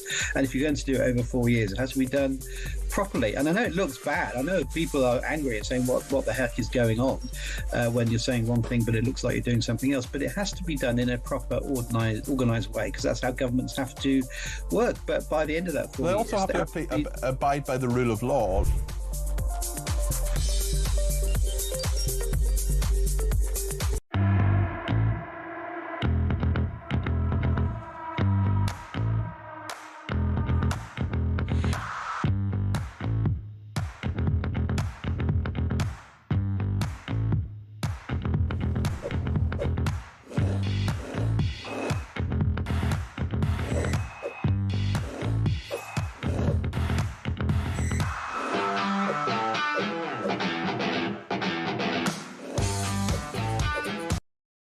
Across the UK, on DAB+, on your smart speaker, on your smart TV, and on your side. This is Talk. Welcome back to Morning Glory, coming up to 25 minutes past 7. I'm Mike Graham with you all the way through, of course, until 10 o'clock. It's the home of common sense. One from Dale who says the one in, one out is just a way to fudge figures. The one we return is illegal. The one we get sent in return will be classed as legal. It's a case of replacing one illegal with one legal. So illegal migration looks like it's reducing when it isn't. It still doesn't solve the problem of overpopulation, etc. They think they've pulled the wool over our eyes.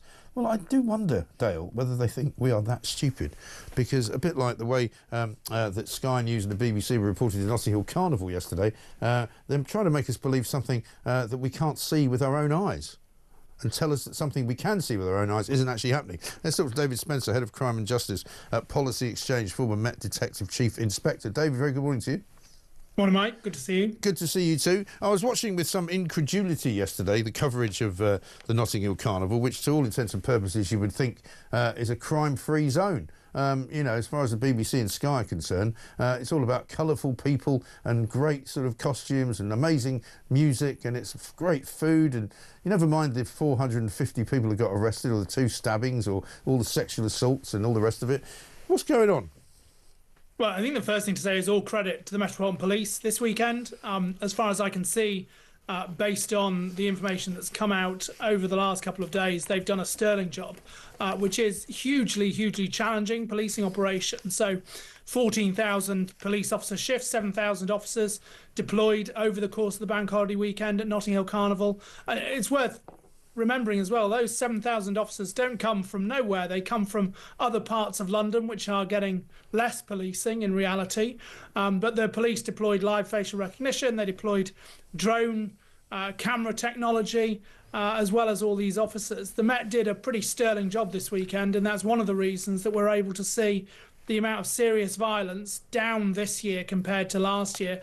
But the fact that serious violence is down doesn't mean that it didn't happen. As you say, we had 2 stabbings over the course of the bank holiday weekend in Notting Hill Carnival, and well over 400 arrests for people. Well, it's a 6-year high, and you know, I take your point that the police have done a good job, but it's a very expensive way to police London, isn't it? I mean, it'd be a lot simpler if it didn't happen. Well, the cost of policing, and just the policing alone, is about £12 million every Notting Hill Carnival. Yeah. And that's a lot of money. It's a huge sum of money. And that's before we even get to the amount of money that's spent by Westminster City Council, the Great London Authority, and the Royal Borough of Kensington and Chelsea, who again put millions into this. So a huge amount of public money is being spent on this. And there is a question over whether this should be public money that's being spent or whether this should be privately funded. Yeah, well, I mean, they keep finding sort of ways of funding it, don't they? But inevitably, it's the public purse that gets raided every time there's a threat to its existence, because, of course, you know, it's part of our culture now, and we're supposed to all celebrate it. But one of the things that I found interesting was the way the Mail covered it this morning. And there's a picture of 2 women fighting in the street, and another woman arrested for apparently throwing a bottle of cider in a glass bottle at the police. And I wonder whether, you know, violence by women is up this year. Well, I think it's probably too early to say definitively from the data because the Met won't have broken that down yet, and we'll have to see what that looks like when the data comes out. I mean, the reality is that with over 1 million people, some report 2 million people on the streets of Notting Hill Carnival, the numbers are always a bit hazy, a bit contested. Then it's inevitable that there'll be male and female criminals out there operating at the carnival. It's almost inevitable. Yeah, no, sure. I mean, one of the things as well that Peter Blexley said, he was in the first hour of the show, he said that the final figures haven't actually come out. They won't come out until a bit later on today, because as far as we know, the various 423 arrests were up until about 8 p.m. last night. Yeah, that's right. And we don't know definitively, as Peter says. That's completely correct. And one of the interesting things that's worth pointing out is that certainly my former policing colleagues will tell you that it is as the night falls on Bank Holiday Monday, so last night, that they really become concerned as people start to drift away. And obviously people have had the day with the drink and the drugs and other such things. As they're leaving the carnival, that's when people in policing start to get really worried. Yeah. So yes, although up to 8 o'clock yesterday we got the bulletin, it'll be interesting to see what's happened overnight, because I know that's where the police get really concerned that things could go awry. No, of course. And what about the use of facial recognition? I mean, as you say, they would presumably credit this as a success because they did manage to lift, I think, 52 people before the actual carnival itself started, and maybe some more after that. Does that mean that they're going to be using it more in general? Well, I certainly hope they will in places like the Notting Hill Carnival, which big, massive operations, or, as Policy Exchange has said before, in the hotspots of knife crime, then they certainly should be using live facial recognition. You've got to remember that what they're looking for there are people, and the people that will have been arrested over the weekend are people who are known criminals or people who are suspected of crimes. So that is what those systems are targeting. And the fact they were able to arrest 50 people over the course of the weekend through live facial recognition is absolutely a success for the system, a success for the police. So they should be using the system more. Another story I just want to ask you about quickly. This came out from British Transport Police just late last night. Epidemic of violence and sexual offences against women on trains. The number of violent crimes against women and girls rose by 5% in the year to March 31st, while the number of sexual offences increased by 10%. And it says the figures paint a disturbing picture as passenger numbers rebound to pre-pandemic levels. Data shows most sexual offences take place during the evening rush hour period between 5 p.m. and 7 p.m. on busy carriages. Yeah, I don't think anyone who travels on our transport network, be that on the trains or the tubes, will be surprised at this. You know, some of the behaviour that you see on the transport network is disgusting. What's really troubling as well, when people step in to try and support victims and deal with these criminals, it's the risk that they may well be subject to prosecution themselves. And that's really troubling because the police can't be everywhere as much as we might like them to be.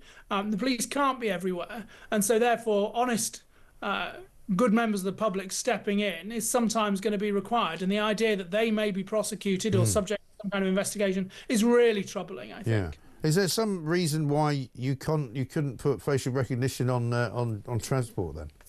No, I can't see any reason why there wouldn't be any problem with doing that, certainly. And, maybe we could deal with the rampant fare dodging that way as well, Well, yeah. I mean, that seems to be an ideal place to do it, because if you've seen people running through a barrier once, the next time they approach a barrier, surely somebody could do something to stop them. Well, certainly something needs to be done on the fare dodging situation. Again, travelling the train and the tube network, as I know you will and I do, the reality is you just see this all of the time. Yeah. And the reality is, while every criminal, while every fare dodger may not be a criminal, every criminal does fare dodge. And so we need to get these people stopped and dealt with. Right. And presumably if you are a fare dodger, you become a criminal, don't you? It's not, well, quite right. It's against the law. At the end of the day, they're all criminals. But there we are. There's too many of them, that's the thing. But we haven't got any place to lock them up. We'll just have to talk some more about this, David. Thank you very much indeed. Head of Crime and Justice at Policy Exchange, former Metropolitan Police Detective Chief Inspector, of course. Coming up, we're going to speak to Robert Bates from the Centre for Migration Control on the number of sex crimes by foreign nationals, which has surged as well in the last few years. Good morning, Mike. Everyone has forgotten that Keir Starmer promised to abolish the House of Lords before he was elected, says Richie in Grimsby. Yeah, we could probably find a clip on that as well. Mike, we should be told how 3Res Rayner was able to raise a mortgage for this lavish pad in Hove. People struggling to get on the property ladder will not forget this, says Jeff in EC1. Let's get a voice note from Gary. Hello, Mike. It's Gary from Canterbury, heading up north again. But I wanted to ask, in regards to the politicians, how comes all these politicians seem to be so wealthy? Is it, they're putting up taxes, they're putting up council tax, they're putting up everything, yet we seem to have a problem that what we have is that these people then end up with loads of money, and, how the hell they get it? Are they not subject to council tax? Are they not subject to other taxes or other house, taxes or inheritance or anything? Are they exempt because they're politicians? I don't get it. Yeah, I think there's no question, Gary. Like Peter Blexley said, a lot of these politicians get to amass quite a fair amount of money because they don't have to spend any, because they claim everything on their expenses. And if you're a government minister, you get to probably claim even more. So there's an awful lot of things that you don't pay for. And while she may pay council tax on her so-called main residence, which is the one in Greater Manchester, she doesn't pay council tax on the residence in London, which she would have to do if she declared it as her main residence. She will also not have to pay for her travel. You might remember that she's claimed previously in the past for a few pairs of Apple EarPods when she wants to listen to things on the train. She travels first class on trains and, doesn't pay for that. Most of the things that people in government do, and certainly even ordinary MPs do, they just don't have to pay. Guess who does, though? We do. We don't only have to pay for what we do, we have to pay for what they do. I remember once running into an MP in my street who turned out had moved into a house not far away from where I lived. And he said hello to me one morning. I said, oh, great. I said, so I'm now paying for 2 places in this building, apart from my own. I'm paying for yours too. He didn't think that was that funny.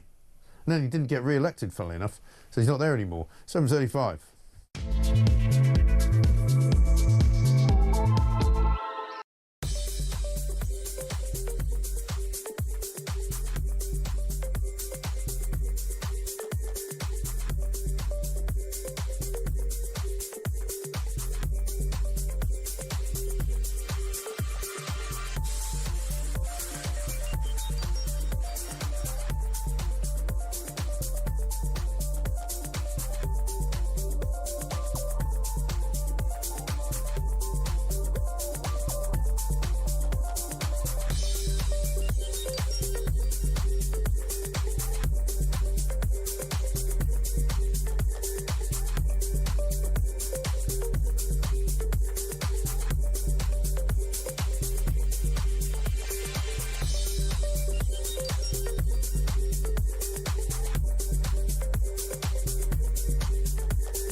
Across the UK, on DAB+, on your smart speaker, on your smart TV, and on your side.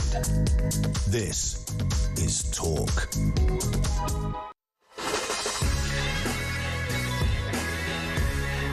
Welcome back to Morning Glory, 7:37. Morning, Mike, says Betty. Very simple way to fix the UK. Nobody gets benefits anymore without paying in. And any illegal entry means you never get the right to stay or can claim. Nobody will come. You won't need big detention centres. The boat stopped in Australia in a month. And you might save the UK for another 30 years' worth of family scroungers.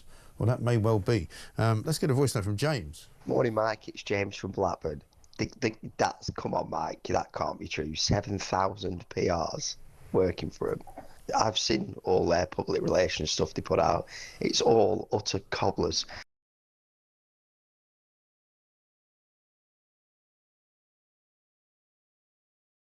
Good God. Yeah, thanks very much indeed. Sorry for that. Didn't have a slip through there. Apologies if you were upset. But I mean, it's 7:37. I'm sure nobody's at school today, are they? Let's get Robert Bates, Research Director at the Centre for Migration Control. Robert, very good morning to you. Morning, Mike. Very, very fascinating piece of research that you've got for us here today. Sex crimes by foreign nationals surging, increased by 62% in 4 years. You've obviously got this from the Ministry of Justice. I'm surprised that they wanted to give it to you, really, but tell us more. Yeah, you're absolutely right. And I think that is an important point, that the Ministry of Justice is very reluctant to actually publish data on crimes committed by migrants. But I think what this data does show, the 62% increase in sexual offence convictions of foreign nationals, is the huge problem that we do have at the moment with the way our immigration system is operating. We're not doing anywhere near enough to actually vet those people that we're choosing to give visas to. Right. And then when it comes to the illegal side of things, we're of course allowing in tens of thousands of men each and every year about whom we know absolutely nothing. And when you look at the nationalities that are most likely to be those on the small boats, your Afghanistans, your Eritreas, Yeah. what we see even more striking, which is a 110% increase in just 4 years. And I think this really shows the sheer scandal that there is the use of hotels and the houses of multiple occupancy across the country. Instead of choosing to detain these individuals and deport them, we have instead inflicted them on local communities, put them next to schools, put them next to old people's homes.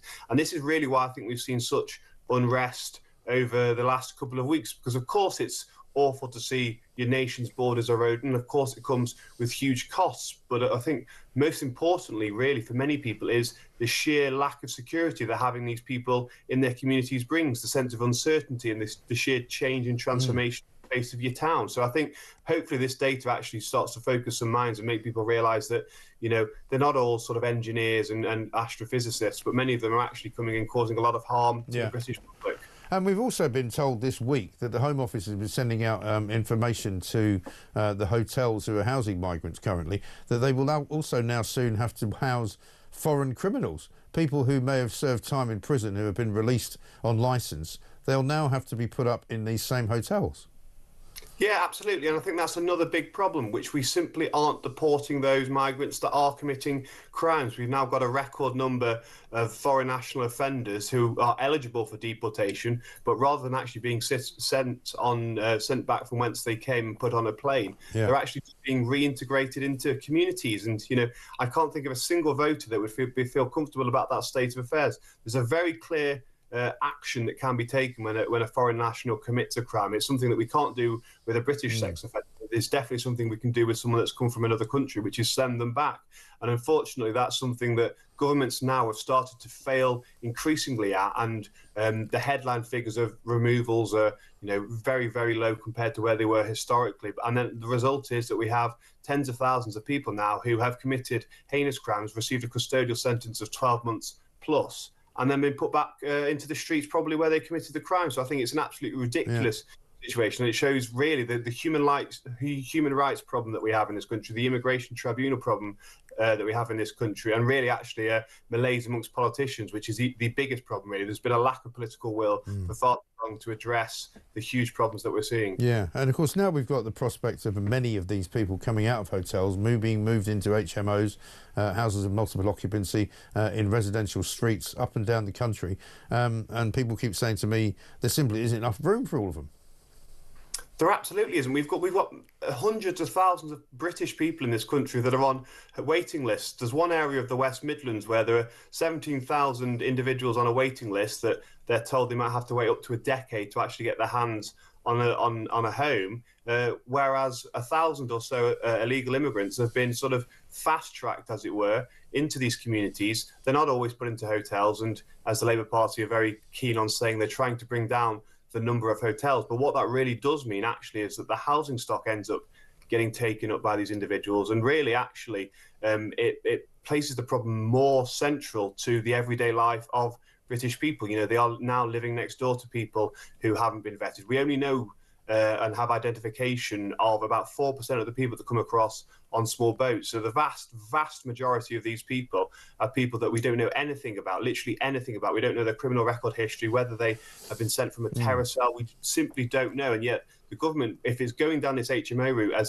the alternative to using hotels, is going to be putting them literally next door to members of the public. It's astonishing that people are thinking this is okay in Whitehall. No, indeed. And one of the other startling statistics, I thought, was the increase in robbery for foreign nationals. They've increased by nearly 19%, whereas British increases by British sort of criminals only 2.8%. I mean, that's a massive difference, isn't it? If you look across a lot of the offence types as well, robbery, theft as well was up by 77%. A large part of the increase in crime that people are feeling, some commentators might dispute that we're currently in a crime wave in this country. I think the ordinary sense on the ground is that things are getting progressively worse. And I think when you compare the foreign national increase with the British increase, you really do see that actually a lot of this crime wave is being driven by a huge surge in crimes committed by foreign nationals. And of course, people always say, oh, well, there's still a minority of the crimes being committed. But the simple fact of the matter is that there shouldn't be a single migrant committing a crime in this country. And when you actually look at the data, they are, in particular certain nationalities, vastly overrepresented in the data. So there's clearly something that's gone very wrong. We need to start looking to introduce a red list where we start to filter out those nationalities disproportionately appearing in this data. Afghan and Eritreans, for instance, 20 times more likely to be convicted of a sexual offence. Let's use that information and start seeing whether we should be doing more at our borders to stop these problems coming in the first place. And also, even if you don't stop them at the borders, because obviously we haven't, and there's plenty of them who have managed to get in past the border, if you commit a crime in this country, you should be deported straight away. It's as simple as that, surely.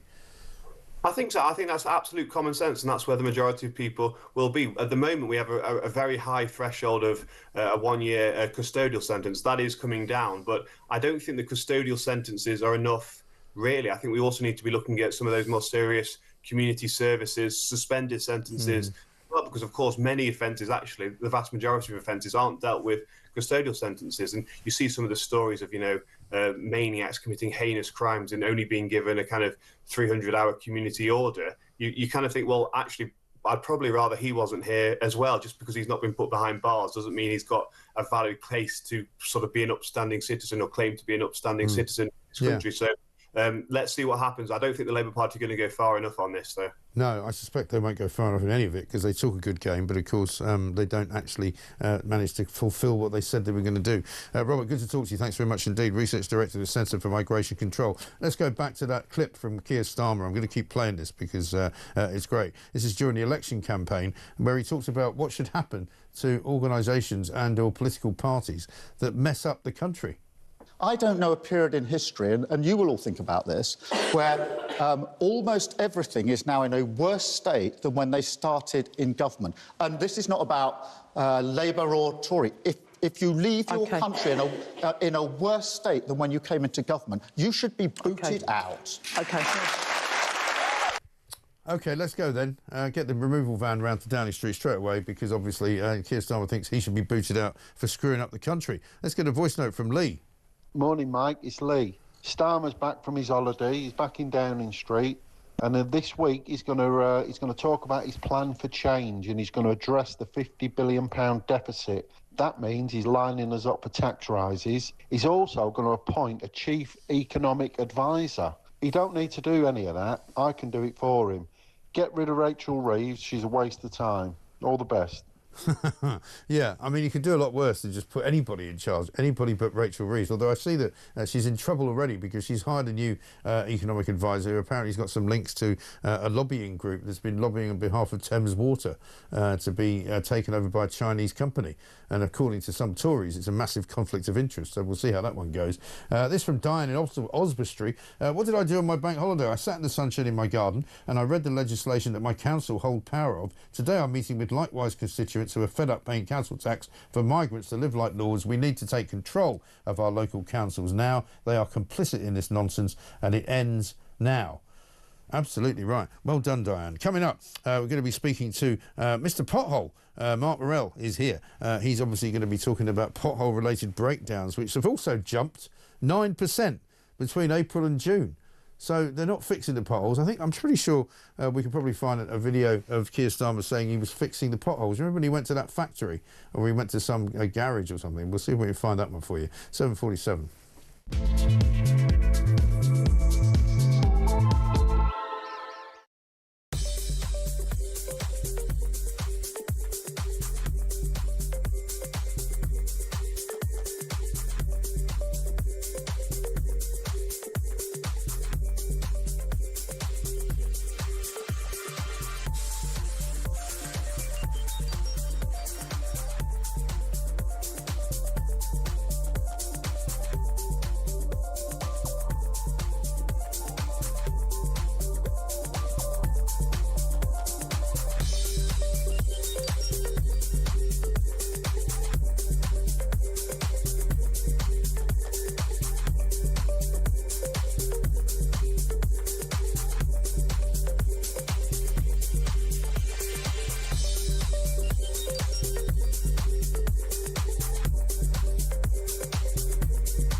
any medical professionals calling upon their hospitals to stop using medicine which benefits their patients for ideological reasons. They've got to be animated by something other than common sense, other than human decency.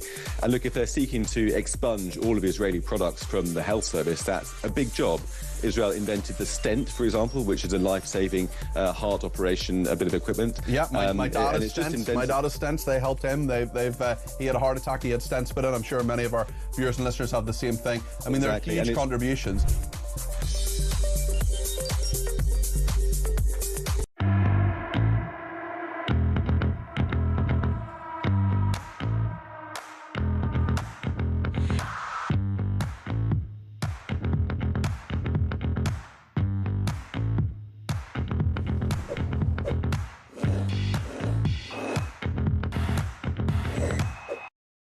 Across the UK, on DAB+, on your smart speaker, on your smart TV, and on your side.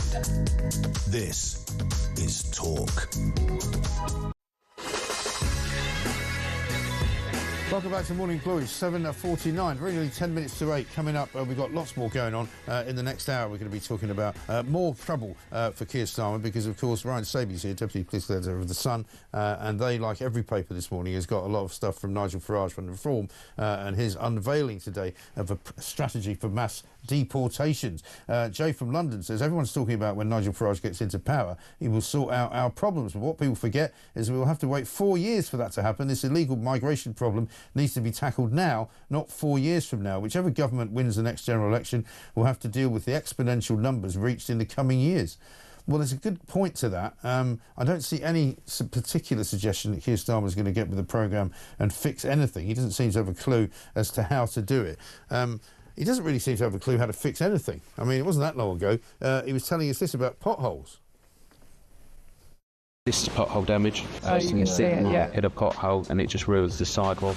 Hit a pothole. If it's strong enough to break Basically, that. Yes, it will be. I've lost at least 3 tyres down to potholes, twice in 2 months. First thing we need to do is get a bit of accountability into it to know which councils are doing what where, how many times they're filling in holes, so we can get a bit of data on that, which we haven't got.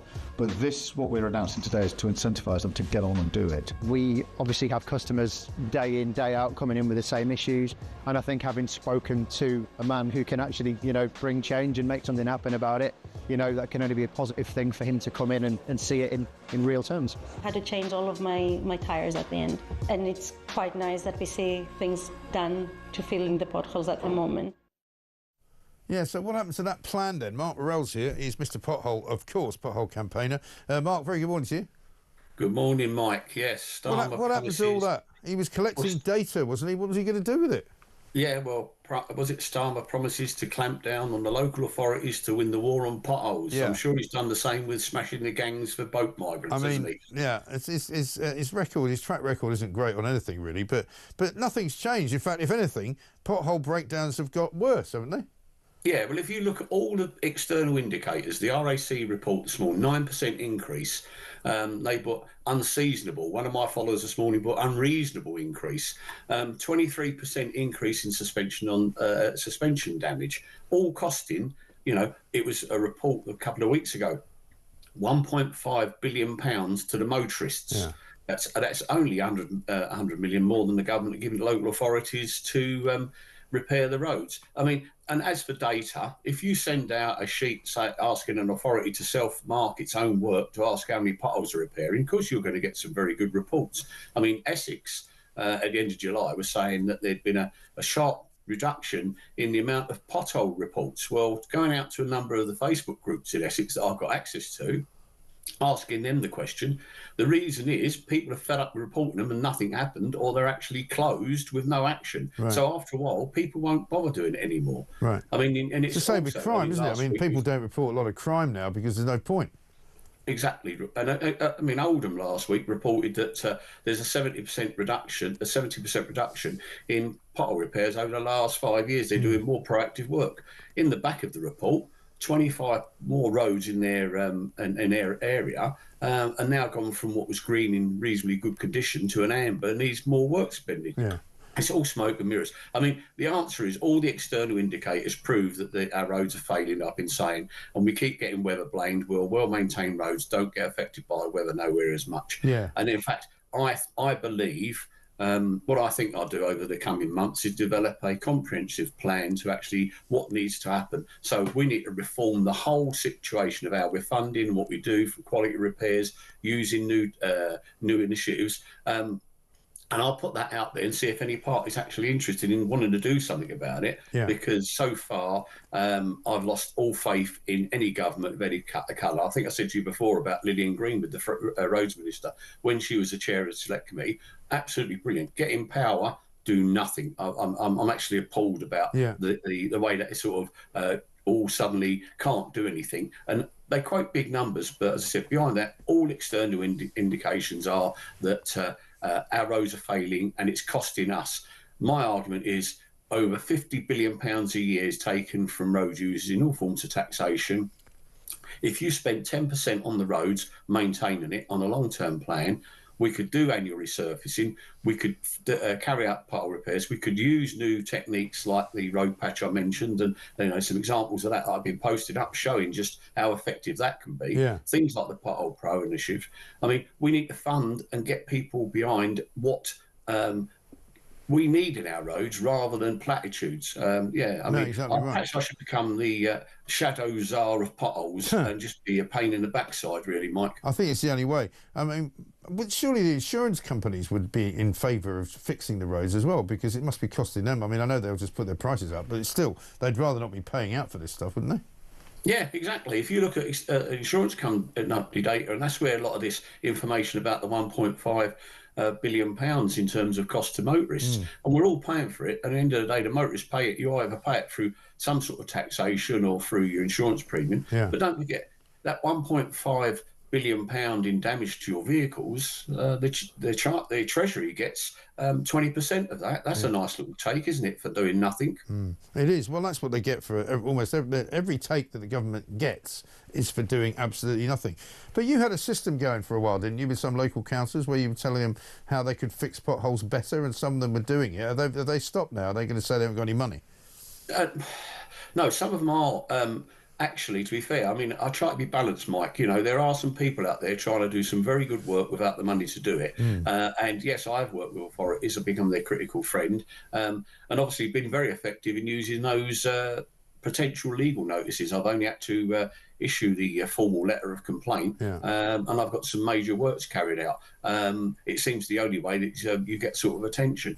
But, I mean, there's a load of things out there that could be used. I mean, that's where part of that plan would be, apart from the resurfacing, apart from the general maintenance, I would have money in there and to increase training and quality. I'd use AI, because apart from surveying, I've been talking to an AI company where the guy, before he carries out the repair, would actually photograph it. It would photograph it after, and the AI would detect the quality of the repair. So you don't have to send blokes out to check. You can use AI. I mean, that's the future.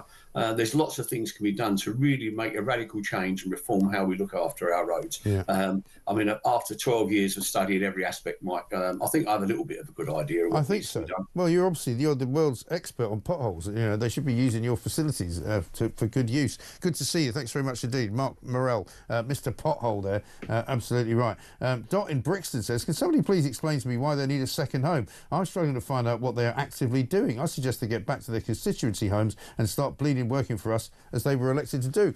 Well, Dot in Brixton, you know, the point about Angela Rayner being Deputy Prime Minister and also Minister for Housing, although I've called her Minister for Housing herself, is that she gets a house for that, so that if she doesn't have to run backwards and forwards to Greater Manchester, she doesn't have to charge money in a hotel, because she's given a free house for which we are paying the council tax. So why she needs another house in Hove, which is apparently because it's closer to London, is anybody's guess. Madness, absolute madness. Let's get a voice note from Kitty. Good morning, Mike and team. Kitty from Kent here. Mike, in a very rare turn of events, I do beg to differ with you slightly for once. When you say that if 50% of civil servants went, there wouldn't make any difference, I would say that if 50 to 80% went overnight, there would be a massive difference. Efficiency would go up, waste would go down, morale would go up. This is especially if they kept the hard-working, capable 20+%. Yeah, so what do you think of that? Have a lovely day. Yeah, I think, Kitty, we're both on the same page. When I said it wouldn't make any difference, what I meant was it wouldn't make any difference to their ability to get the job done. And they'd probably get the job done better. But that's what I was saying. What I'm saying is it wouldn't make the job more difficult. It wouldn't make the job suffer. It wouldn't make the performance any worse, I guess is what I meant. Simon from Durham says, "Hi, Mike. Just on the British custom of queuing, not in a pub, please. I've seen loads of people forming orderly queues at the bar. A bus stop, yes, but a pub, absolutely not." Well, that is definitely a new thing, isn't it, that happens now, which is really, really annoying. Mike, can you tell me how many illegal immigrants have crossed the channel since the one in, one out fast started? 100 out? It's a bad joke. Brian in Spain. Yeah, I would reckon it's round about sort of running close to 3,000 now since they announced that, because it was 2,500 before this most recent wave, and the most recent wave has produced about another 500 probably. So about 3,000 in, and literally none out, or possibly 100 out and then 100 back in. That's kind of how it's working. Coming up in the next hour, more on Nigel Farage and mass deportation.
Across the UK, on DAB+, on your smart speaker, on your smart TV, and on your side. This is Talk.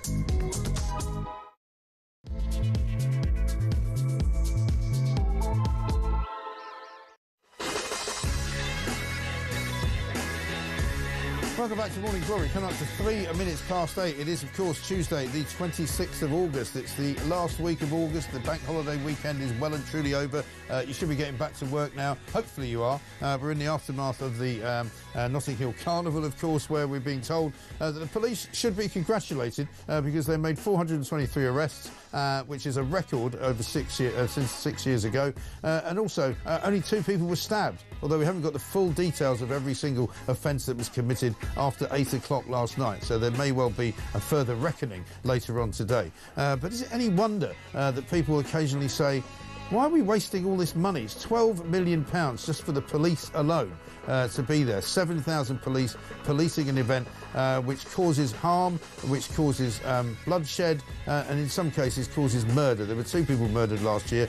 Thus far, luckily, we don't seem to have any fatalities, and we don't have anybody hospitalised for too long with stab wounds. But nevertheless, it is a crime scene, an active crime scene that seems to be going on every single year. We'll talk about that coming up a little bit later on in the show. Keir Starmer facing huge pressure from his own MPs to crack down on illegal immigration. In The Sun today, Nigel Farage is going to reveal his deportation plan. He says in a piece in the Daily Telegraph that he would get rid of the ECHR, he would get rid of all other UN conventions on refugees, and he would simply say to people, if you want to come to this country illegally on a boat or by any other means, you will never be able to claim asylum and you will be immediately deported. Meanwhile, Keir Starmer says they've detained 100 people under their one-in, one-out scheme, and they're going to be deporting them very soon. Really? Are they? Are you sure they're not all going to have challenges brought by human rights lawyers? And even if you do get rid of 100 of them, they're going to bring another 100 in, different people who apparently have got a right to be here, who will be automatically granted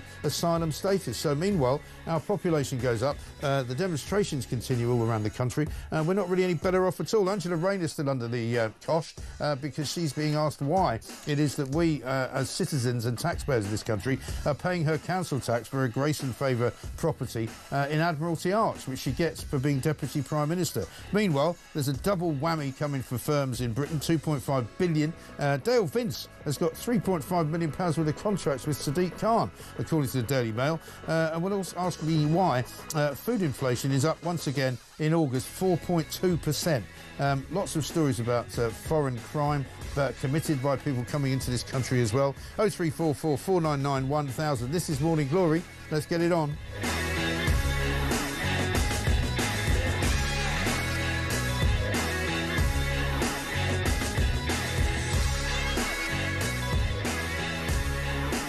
Welcome back to Morning Glory. Rachel's new economic advisor, says Bill in Cheshire. If Rachel is so clever, the best chancellor we've ever had is supported by the huge brains in the Treasury and the Bank of England, then why does she need a new chief economic advisor? And did you know that she was a world-leading economist? Yeah, I think I did know that because she told us once that she is in fact an economist, that she's got a degree in economics from the London School of Economics, and she worked as an economist at the Bank of England. So therefore, we can only conclude that she must be an economist. Let's get a voice note from Ken. Morning, Mike. Ken here from Dorset. Well, it looks as though we can add history to the amount of things that Starmer hasn't got a clue about. Government's leaving the country in a worse state than what they found it. Well, I'll give him a few examples. Labour, 1964 to 1970. Left the country practically bankrupt. Labour again, 1974 to 1979. Left the country practically bankrupt. Labour again, 1997 to 2010. All the money was spent, didn't somebody say? I think this guy really, really needs to take a very short course. He'll learn a great deal from a short one in history. He needs many, many short courses in all sorts of things, maybe in short order, because that's what he claims he's going to be doing. Let's have a look at what his groundbreaking migrant deal is going to do. This is what he said back in July. So I'm pleased to announce our agreement today on a groundbreaking returns pilot. For the very first time, migrants arriving via small boat will be detained and returned to France in short order. In exchange for every return, a different individual will be allowed to come here via a safe route, controlled and legal, subject to strict security checks, and only open to those who have not tried to enter the UK illegally. Yes, of course. Another person who we don't know, but has got strict security checks, absolutely, will be brought into the country.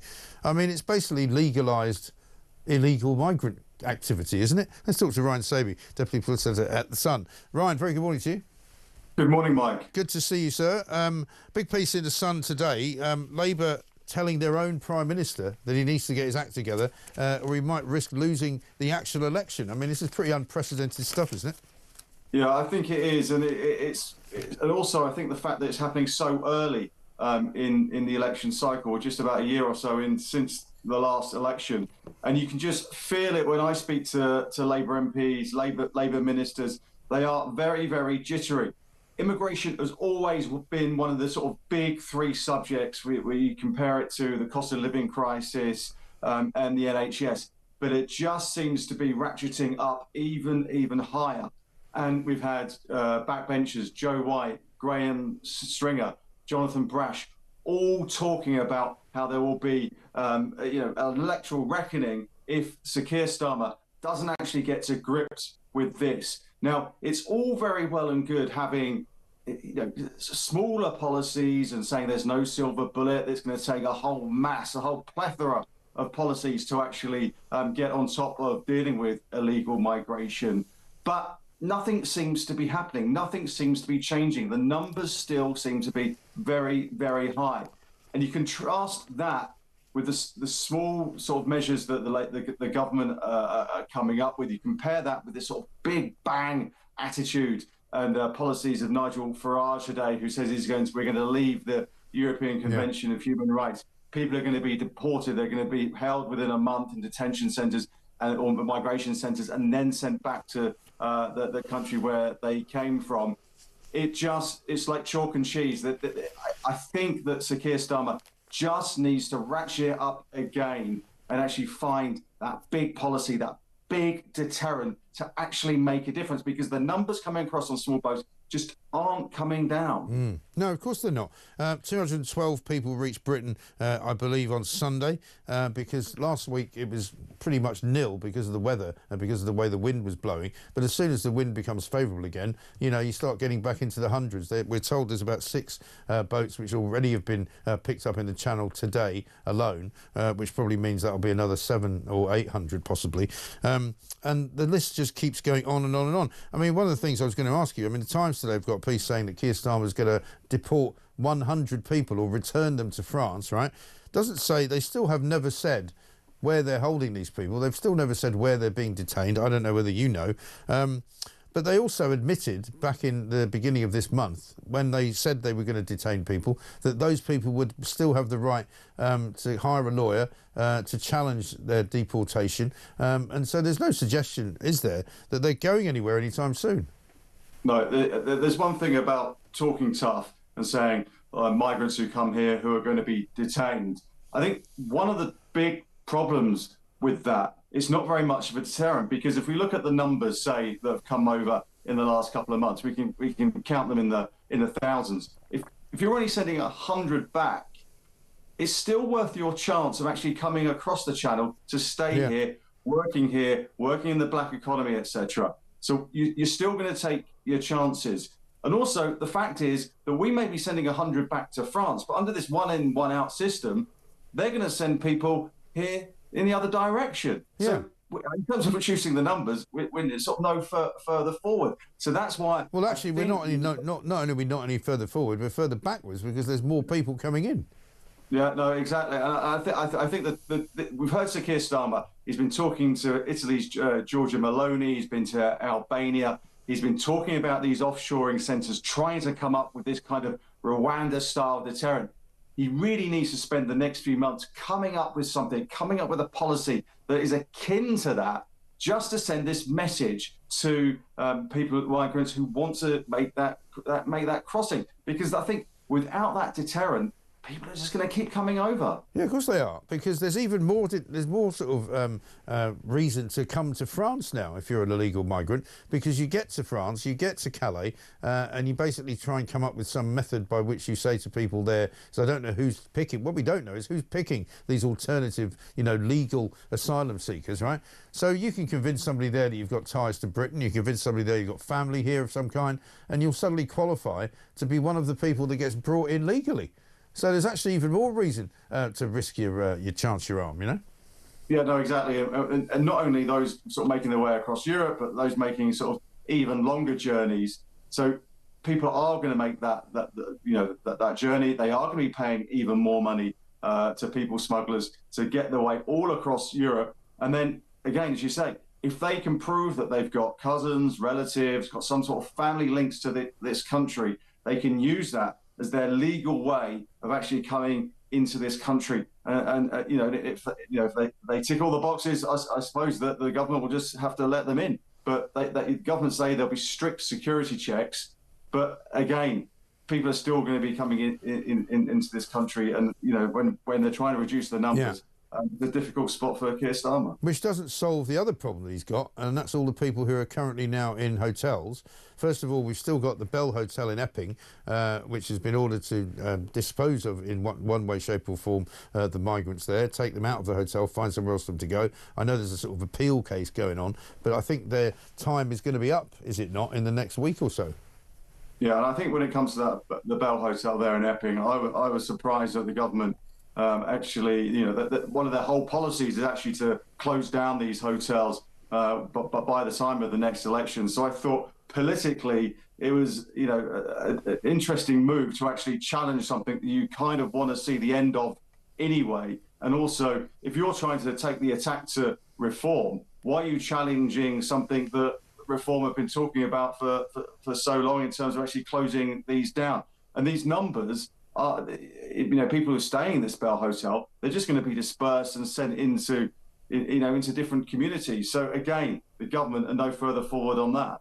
Yeah, I know. It really is extraordinary, isn't it? And as far as moving people into new HMOs, I mean, many people are now starting to become wise to how that process works. And they're asking questions of their local councils to say exactly how many of these operations have you got running, exactly how many people are you planning to house, exactly how many dwellings are you converting into houses of multiple occupancy, because they want to know. Yeah, this is another big problem. It's all very well and good having a massive policy and big announcements by the Home Secretary and the Prime Minister. They're actually going to be closing down these hotels. Now, if you're going to have one hotel in the middle of town, which is all very visible, but instead of having that, you're going to have maybe dozens and dozens and dozens of these houses of multiple occupancy all throughout the community. It may actually stoke up, even more problems. So actually, do you go back to what the Conservatives were doing, where they had these sort of bases and on military airfields, and you just keep people there? That may be one issue, but again, there are lots of legal problems with that.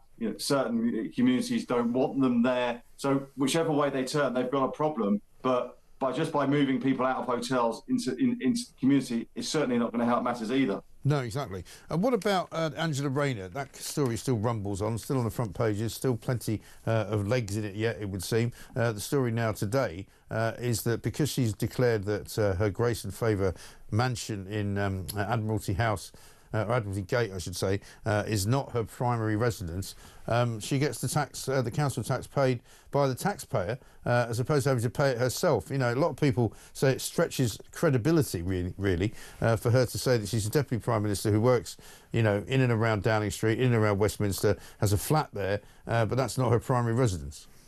Yeah, no, I think if you are a politician, I think you'd be wise to actually say, well, if this council tax, I think, is in the region of around £4,000. I think you'd be wise to actually pay that yourself. Because if you are getting this Grace and Favour property at zero rate or next to nothing, I think that is pretty cheap to have accommodation in central London at that price. So if I was at no price at all. I mean, it's free. I mean, it's basically free. I mean. And the only people that get to do that are migrants. Yeah, no, exactly. It is. That's why I think the rules need to be changed. They probably need to be changed pretty quickly, because it just doesn't look good. No. The fact that you've got so many people wanting to get onto the property ladder and they can't, and you see the Deputy Prime Minister who has the use of 3 homes. I think they really need to have a look at themselves on that. Yeah, they do. But she manages to get away with most of these little scandals. You remember the 2 houses up in Manchester that were looked at for a while. She put some beds into, I think, the Grace and Favour mansion at some high cost of like £7,000. She's claimed for endless numbers of earphones that she uses on her first-class travel backwards and forwards to Manchester, and now she says she needs another flat near London because that's where she spends most of her time. And you kind of go, well, you can't have it always, can you? Yeah, I think a lot of the trouble with this is perception. Now, if you looked at the letter of the rules, it may well be within that, but it doesn't look good to people watching on, reading on, and I think they just need to be a little bit more astute and a little bit more politically wise to some of the decisions that they actually make. Yeah, absolutely right. Ryan, good to see you. Thanks very much indeed. Ryan Sobey, deputy political editor there of The Sun. David in Shipley says, yesterday I found a forum in my town of people who are actively working to stop our council from issuing HMO licences. And he says, I've never taken an interest in this sort of stuff before. However, but I've joined the group because I'm incensed by the nonsense of all this. I'll let you know how it goes. Very good point. Let's get a voice note from Pete. Good morning, Mike. How do we know that the 100 that goes out aren't the same 100 that come back in 3 months' time? And so on and so on. 100 out this week. Oh, let's keep them over in France for 3 months so that nobody knows who they are. And let the same 100 back in again. Oh, we are being conned. We really are. 100 in, 100 out. All that we know is 100 extra, regardless of which way you cut it, I'm afraid. We'll take more of your voice notes coming up. You know what to do, 0344 499 1000. Let's get a look at what's going on in the Sun Letters page. Letters from the Sun, the page where you tell Britain what to think. For more, visit thesun.co.uk. Yes, and they've got plenty of boasts and hits at Labour in this one. Labour boasts they will clear up the mess left by the Tories by processing migrants more quickly, but the proof will be in the numbers, says George in Essex. And one from Mick in Newcastle upon Tyne. Another day, another Labour promise that is doomed to fail. Fast-tracking asylum claims will only be feasible if the often absurd excuses for migrants remaining here are treated with the contempt they deserve, and if the left-wing lawyers fighting for the asylum seekers show a bit of concern for the numbers of migrants flooding into our country. And Stephen in West Sussex calls Sir Keir sticking plaster Starmer and his Home Secretary Yvette not a clue Cooper have been tinkering with their failed asylum claims process. This, of course, is to give the long-suffering British public the illusion that something is being done, when the result will be just more of the same and more migrants. That's the Sun Letters page. It's 8:20.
The reality is that this country is built on the backs of those small businesses. Our entire economy is built on it. They fund the public services that everybody uses. And by taxing them to death, as we've seen by this Labour government, whether it be that national insurance increase, that jobs tax, we know what that's costing businesses. You've just heard a horrific example of that bill. The employment rights bill, or whatever Labour want to brand it, that's going to put more red tape on employers and make it even harder to create jobs.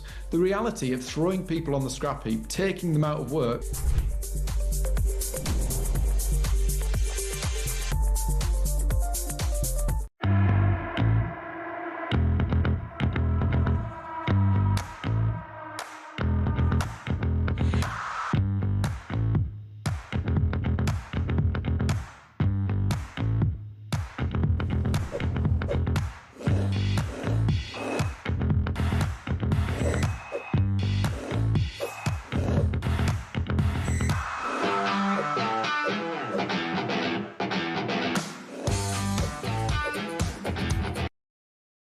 across the UK, on DAB+, on your smart speaker, on your smart TV, and on your side. This is Talk. Welcome back to Morning Glory. It's 8 to 23. It's time for a look at what's going on in page 10 of The Sun. And Ross Clark's got a column going. It's fine to have a second home, Angela, if only you weren't clamping down on the rest of us owning one. Well, there's nothing like a bit of hypocrisy. So just to set this up, let's have a look at the Season 2 trailer for the new Meghan Markle series on Netflix. It's called With Love, Meghan. It's released today. I'll put music on.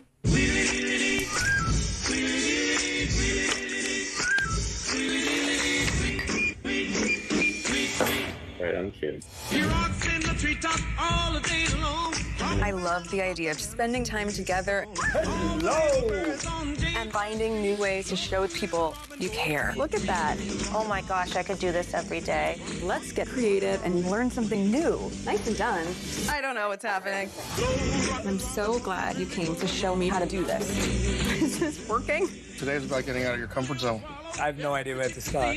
Everybody should have one of those at home. You think so? This is one of the most joyful days. So comforting. Very comforting. Often what I want to make are things I want to share. This looks fantastic. There are easy ways to show up lovingly. That actually is giving me goosebumps. That is so lovely. That's delicious. Ooh. Little things like this make me so happy. We don't need to make a salad. Let's just go and eat cheese. You know that's my life dream. Right. I love these moments of discovery and beauty. So let's be curious together. Do you know who doesn't like lobster? Who? My husband. And you marry him? Anyway. Wisely, her husband has chosen to stay out of this particular trailer because he appeared in the last one. Do you remember at the end with a glass of Prosecco? Prosecco. Unbelievable, isn't it? Incredible. Let's talk to Ross Clark, who's written in The Sun today. He says, I would never begrudge our political leaders a place to relax. Well, I'm all for that, Ross, but why should we be paying for it? Very good morning to you. Good morning, Mike. Hi. Yeah, I mean, the issue here is money, isn't it, really, at the end of the day? A lot of questions being asked about exactly where is Angela Rayner's main residence, because if you believe that she does work in Westminster and is indeed a Deputy Prime Minister, and in addition to that, the Minister for Housing, Levelling Up and Communities, although I call it she's the Minister for Housing herself, surely she must spend most of her time in the Grace and Favour apartment in London, which means that she should be paying the council tax for that. Yes, as I understand it, the taxpayer is picking up the tab for her council tax in her Admiralty Arch home. And this is what's so obnoxious. I mean, last year, and let's be fair to Angela Rayner, this was a reform that was law that was brought in by the Conservatives to give councils the opportunity to double council tax bill for second homeowners. And you know what happened? Simultaneously, the House of Commons increased the expenses allowance for MPs to cover that extra council tax bill on their second homes. Right. So MPs are getting, their second homes without paying council tax at all, is being covered by the taxpayer, and anyone else who aspires to own a second home gets whacked by this council tax bill. And we're getting to a situation where our MPs are becoming, a bit like the sort of East German Communist Party, and they had a sort of special compound near Berlin where Ernst Honecker and the rest of them all had their country homes. They even had a sort of private shop to bring in Western goods for their personal use, while the rest of the country, had to make do with a cabbage once a week and a Trabant if they were lucky. If you were lucky, shared between about 15 people, I suspect. But this is the trouble, we have a political class now who feel, it feels to me anyway, who think they're very entitled to all sorts of things. I mean, we saw it during the expenses scandal. We've seen it during a second home flipping scandal that went on with that, where people would make out that they had a second home which was their main home for a while, so they could claim the mortgage relief on it. And you get the sense, and even I mean, we've sort of taken our eye off the ball, but if you look, as I do occasionally, into the expenses of each individual MP, you still find that they're claiming for an awful lot of stuff that, quite frankly, they shouldn't be claiming for. Yes, and it's outrageous the way that they will carry on like this. And I don't begrudge aspiration. I don't begrudge Angela Rayner wanting to have a place by the seaside, as many other people want a place by the seaside at all. But what it is whether special rules for MPs to give them a better deal from the council tax, and many are claiming rent as well on their MPs' allowances. So I mean, they've got second and third homes coming out their ear holes, but the rest of us are the rest of the population, if they aspire to own a second home, they're treated as sort of antisocial people. Matthew Pennycook, the housing minister who answers to Angela Rayner, was the other week complaining that first-time buyers were being frozen out by second homes and buy-to-lets and what have you. And meanwhile, MPs are going around with these sort of public subsidised property portfolios. And they claim all sorts. They claim for the heating in their second homes. They claim for the heating in their first homes. I mean, it's outrageous. And you mentioned in your piece what happened in Wales, where they're basically trying to price people out of even having a second home, like a holiday home, in Wales. Yes, well, that's just even more outrageous. That makes you pleased to be an English council taxpayer. What happened in Wales is the government there, which is Labour controlled, has always been Labour controlled. It's a bit of a sort of one-party state, Wales. They passed a law giving councils the right to put a council tax premium of 3 times council tax. So actually, people could pay up to 4 times the normal council tax bill to own a second home or a holiday let. And then it turned out that Mark Drakeford, the first minister when this law was passed, he himself owned a little holiday chalet down in Pembrokeshire, and he wasn't paying the council tax premium because his particular property had some restriction on it, occupancy restriction on it, which exempted it from this council tax premium.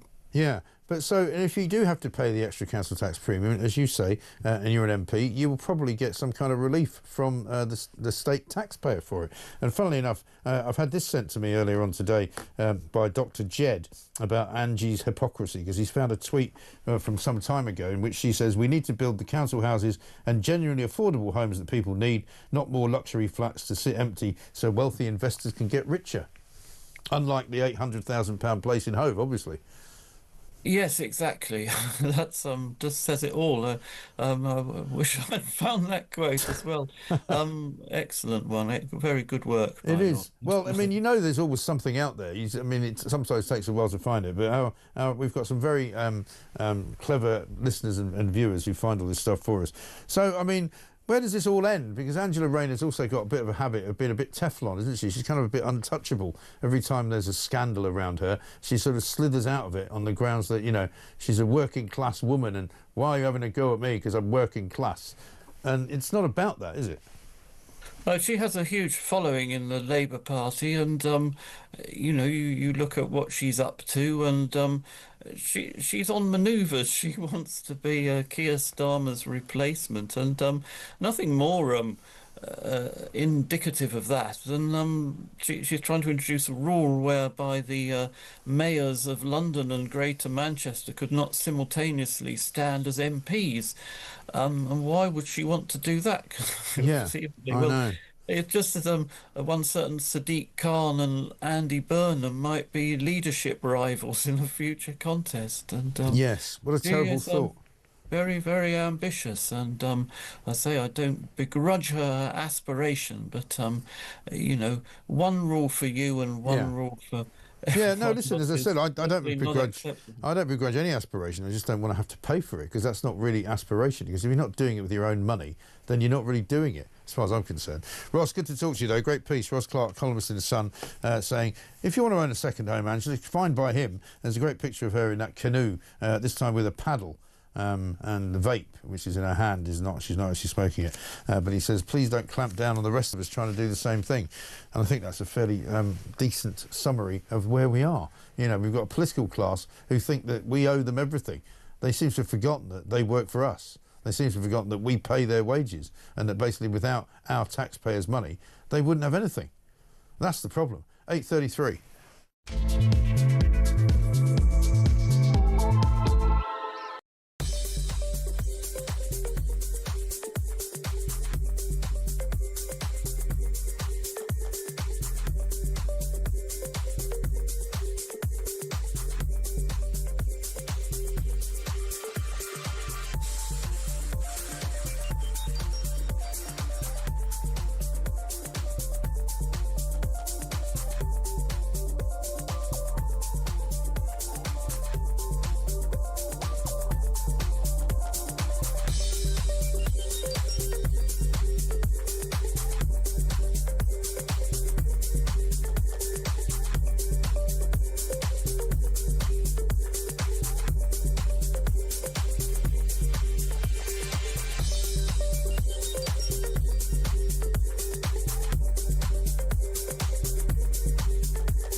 Across the UK, on DAB+, on your smart speaker, on your smart TV, and on your side. This is Talk.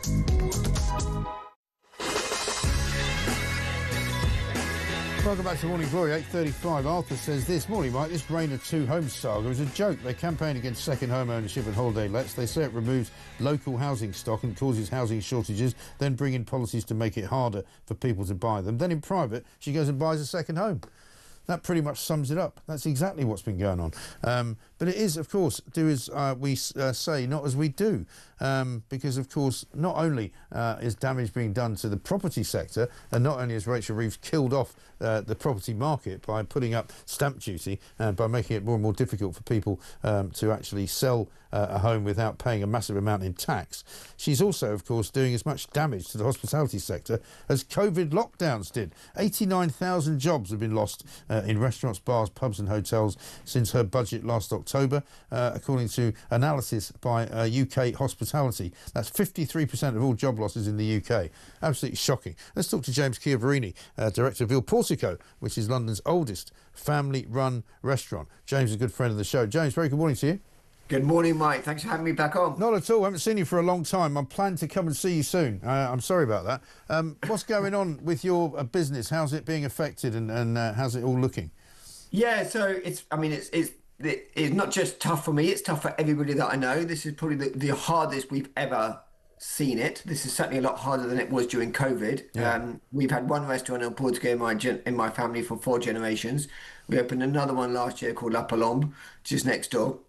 And it's tough going. I mean, we're being squeezed from 2 fronts. The first is that all the high net worth individuals are exiting the country, as we all know. Yeah. We're losing more tax revenue generators and more millionaires per capita than any other. And you've lost quite a few customers that way, haven't you? We've lost a lot of customers. A lot of people are going to do deals now with golden visas in Portugal and in Greece and Italy, not just Dubai. And then on the other side of it, we've got increased national insurance rises, which we've seen has had a massive knock-on effect on the employment side of things, and just makes it harder and more expensive to employ people that need jobs. Right. And you were already having trouble filling some of those jobs. What's the situation with recruitment now? Still very difficult. Still shortening hours, shortening everybody's, shortening operating hours so that we can't as much as maybe we would like to.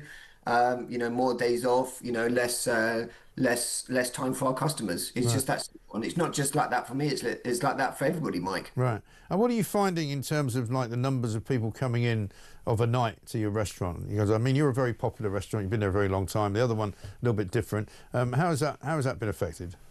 Yeah, it's still a little bit down, but we're keeping the wolf away from the door. But it's not easy, Mike. It really is not easy at all. And everybody's trying to work hard, and everybody wants their business to be successful.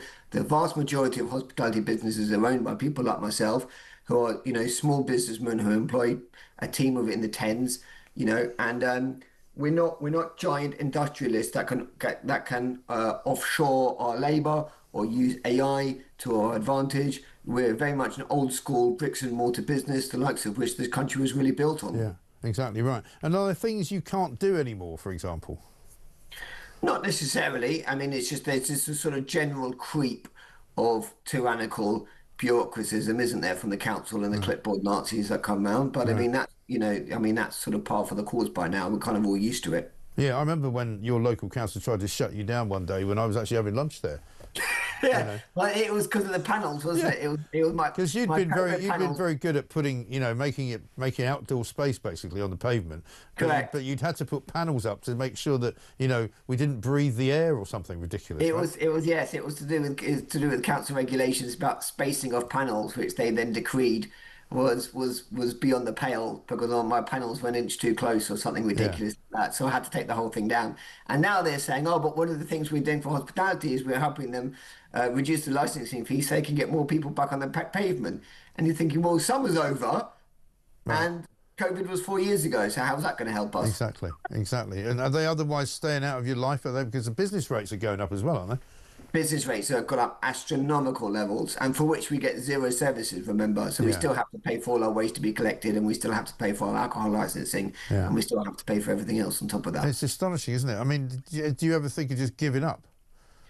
I try not to. I've got 3 kids at the end of the day and a big mortgage, like most people in the world. So I do just try. You just soldier on. You just keep buggering on, don't you, Mike? I mean, there's not much else you can do about it. No, exactly right. Well, listen, I wish you luck, and I'm glad to see you still going. And you're looking well, so that's the main thing. I'll have to come and see you. I'll promise to come and see you in September, because I don't think I'm going to get there before the end of the month. But I'll see you soon. Take it easy. Thank you so much, mate. James Chiavarini, director of Il Portico. Great restaurant, by the way. I know a lot of people have gone there. He's become a bit of an ally of J.K. Rowling's as well, which is no bad thing. She goes there on a regular basis whenever she's in London. Let's get a voice note from Simon on integration. Morning, Mike. Simon in North Wales. Just a quick one, just to be clear. I'm not far right. I'm not racist. But I do believe that if you want to come to this country, you have to integrate and you have to contribute. If you can't do one of those 2 things, then end of story, you should not be in this country. That's irrelevant of what colour you are. The bottom line is you come here for a better life, you work, you pay your taxes, you contribute, you learn the language, you integrate, and you become a part of the family. There's a lot of these, to be fair, there's a lot of Eastern Europeans come across when Tony Blair was in, but you'll find that the majority of those work and have integrated. Not all of them, obviously, but a damn sight more than some of the other cultures we could talk about. Great show, Mike. Yeah, funnily enough, there's quite a long list of Eastern Europeans in the foreign offenders table. A lot of Romanians committing quite a lot of crime, a lot of Lithuanians, quite a few Poles as well in those lists. And despite the fact that they're not necessarily sexual crimes, they're still committing quite a lot of crimes in this country. And there's sometimes a kind of an idea that, the Eastern Europeans all came here to work, and many of them did. But there's also a big problem with Albanian drug gangs. There's a problem with some Romanian gangs as well. And so, the whole issue of immigration is simply not a racial one. It's an issue of bringing people into the country who might not be having the best interests of the country at heart. It's literally nothing to do with which country people come from. It's the fact that they're the wrong kind of people, regardless of what country they come from. They could be coming from France. I mean, I know they are coming from France, but actually, originally, they could be coming from France. You know, French criminals are just as horrible as Eritrean criminals. We just don't want any criminals. Thanks very much indeed. This from Sean, who says, I have 2 HMOs either side of my property, full of boatmen getting everything for free. I've seen so many deliveries of food and appliances. The landlord of both houses kicked out 2 young English families to accommodate this. I have a daughter, aged 18, which concerns me, but I also have 3 dogs and a strong 15-year-old. It's disgusting, and you should see the state of their gardens, says Sean. He's in Felixstowe. This is going to go on all over the place. Good morning, Mike. My old MP used to claim 4 nights at a Premier Inn when she was in London to save money. That's all they should be able to claim for accommodation in London, says Tracy in Staffordshire. Well, we've talked about this many times, and there's plenty of ways of telling MPs how they can limit the amounts they charge, but an awful lot of them, because they can, still have second homes. I mean, I know MPs who are based in Essex who have a second home in London where they can get home in about an hour. That doesn't constitute the right to have a second home, does it? 8:43.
What is that saying about Britain to the rest of the world, to the global community? What is it saying about what our benchmark is? You know, we're almost saying we don't have high standards anymore for all students up and down the country. And I think it's got to go in tow with, you know, it's one thing scrapping the compulsory research, but if all you're doing is a white paper inquiry, some curriculum tweaks, not allowing schools to really dig deep, going all the way back to primary, all the way through to secondaries.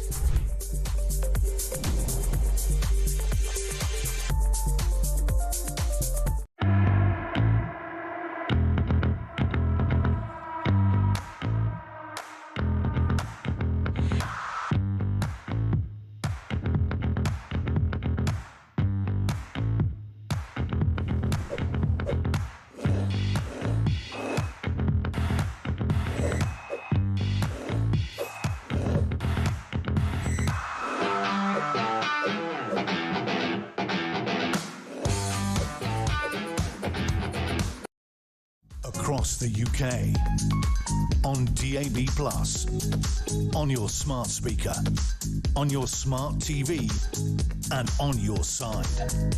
This is Talk.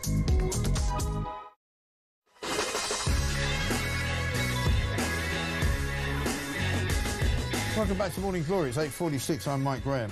Mike says Brian in Spain. In one out situation, the person who will be sent from France will be interviewed and chosen by the French, and they will not provide any information to the UK. The French could unload any undesirables on us, and they would be legal. Who's running the UK? France? It's all BS. Yeah, it's mad, isn't it? Completely mad. We'll talk some more about that coming up. Right now, it's time for 90 minutes in 90 seconds.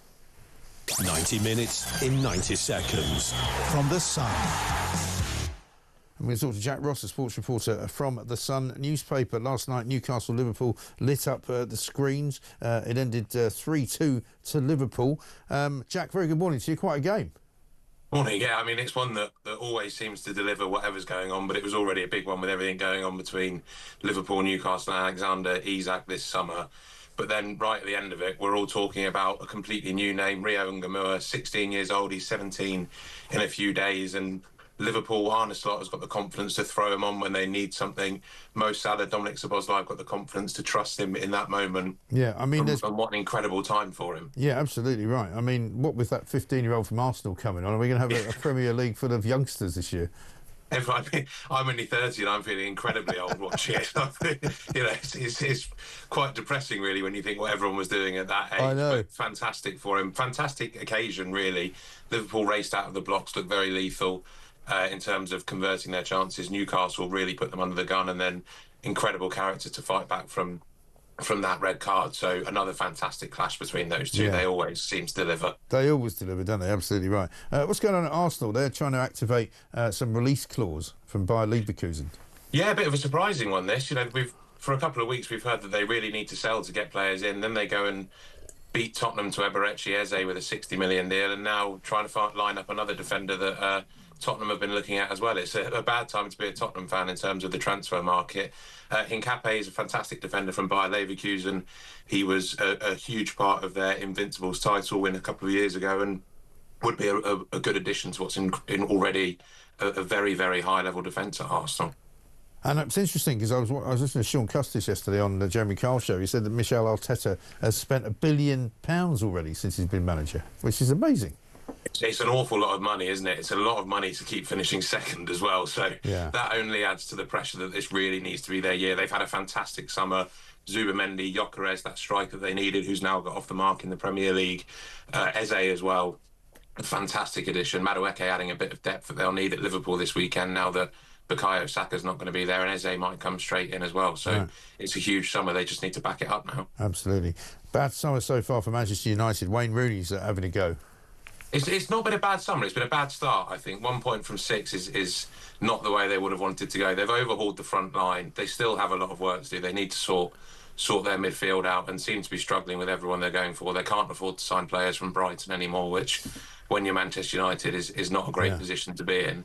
And without a win, the pressure will only ramp up over the last week of the window. Yeah, absolutely right.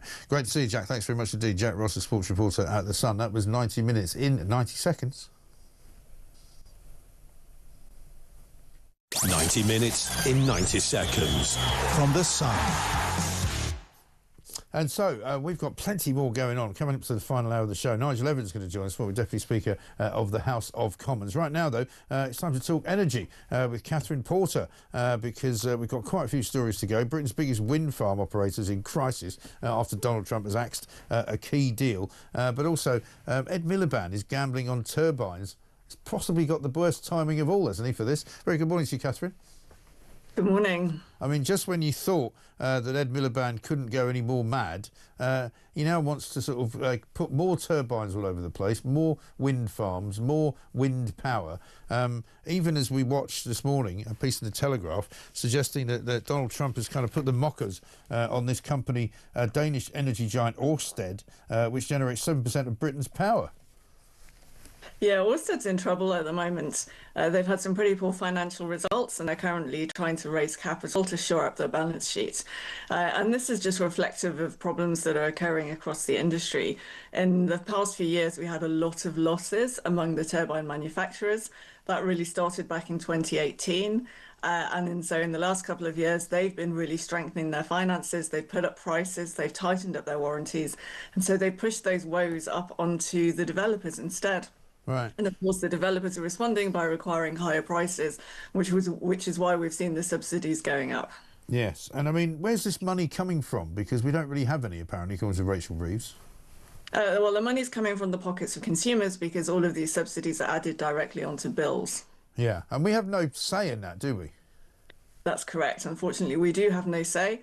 The current subsidy round, called AR7, is just in the process of closing.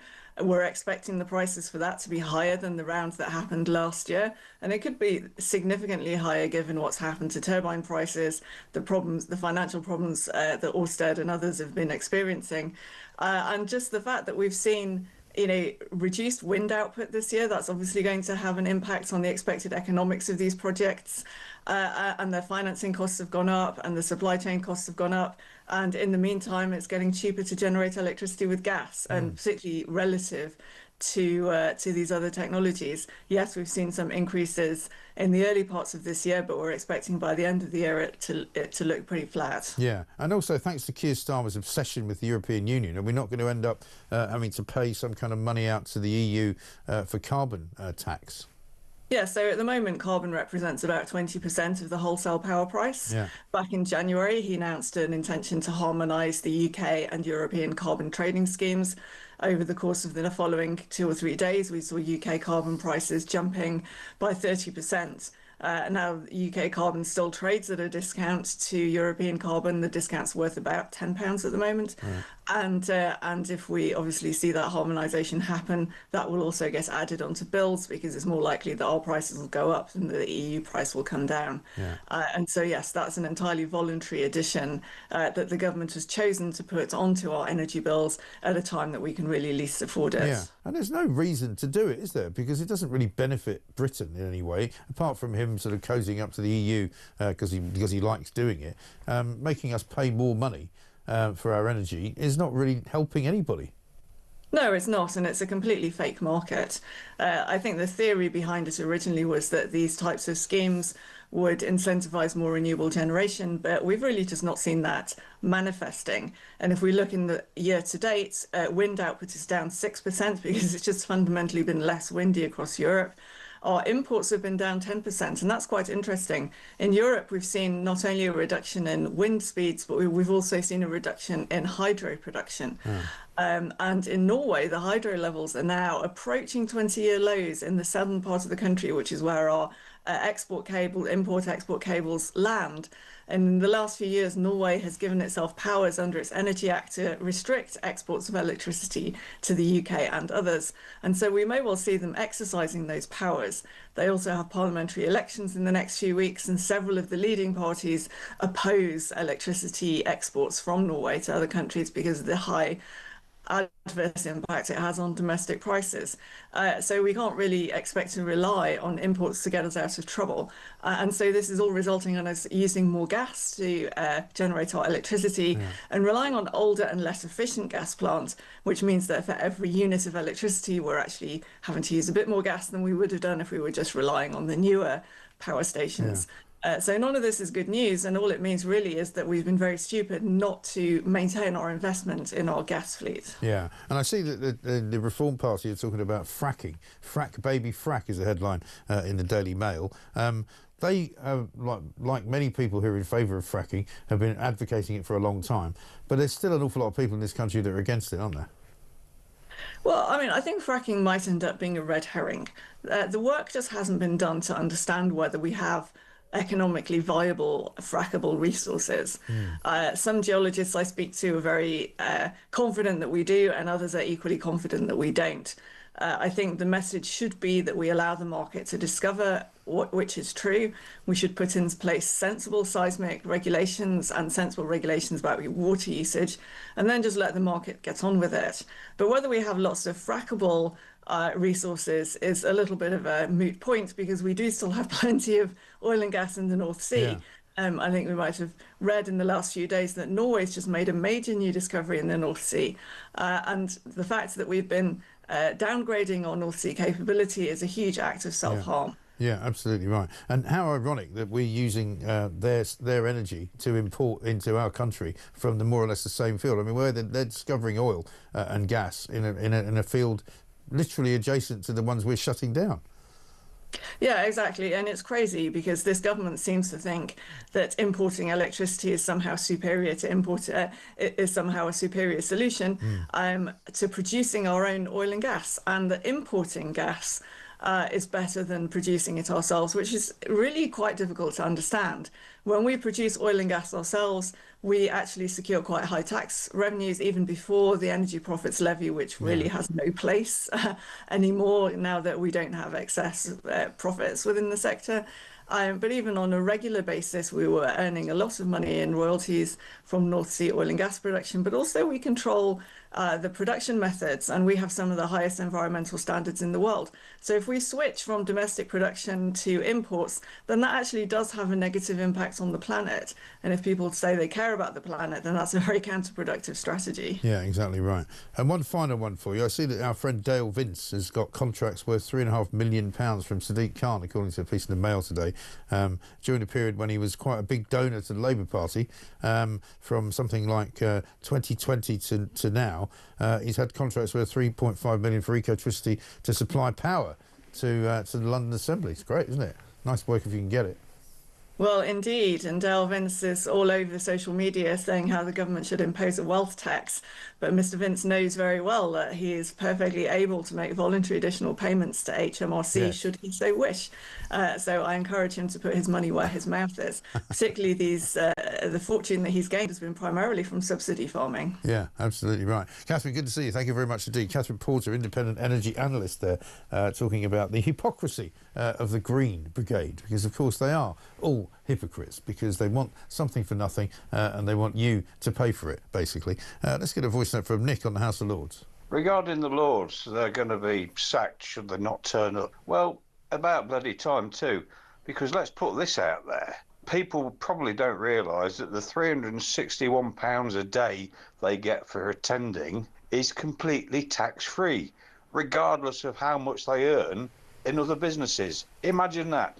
361 quid a day, tax-free, when you're probably already a multimillionaire. It's not bad, is it? Again, nice work if you can get it. Again, subsidised by us. Again, we're the mugs here.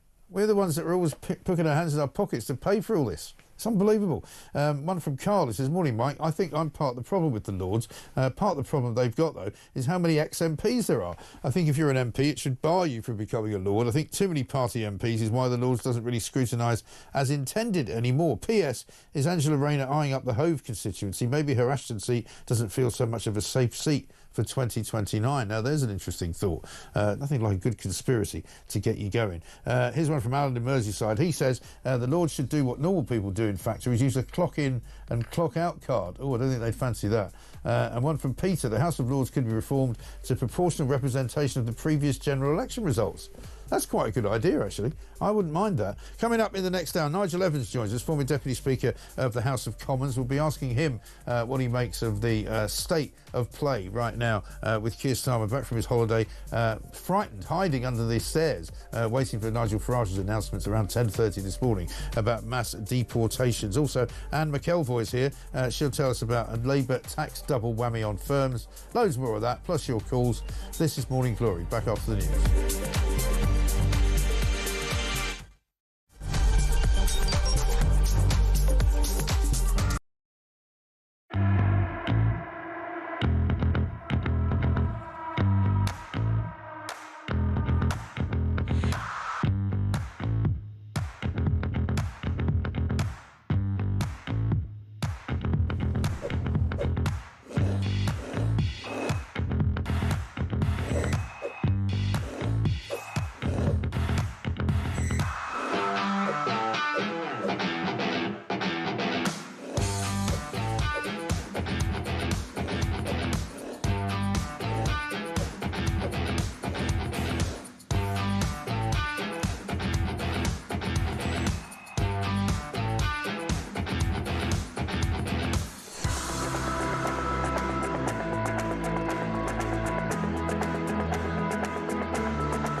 across the UK.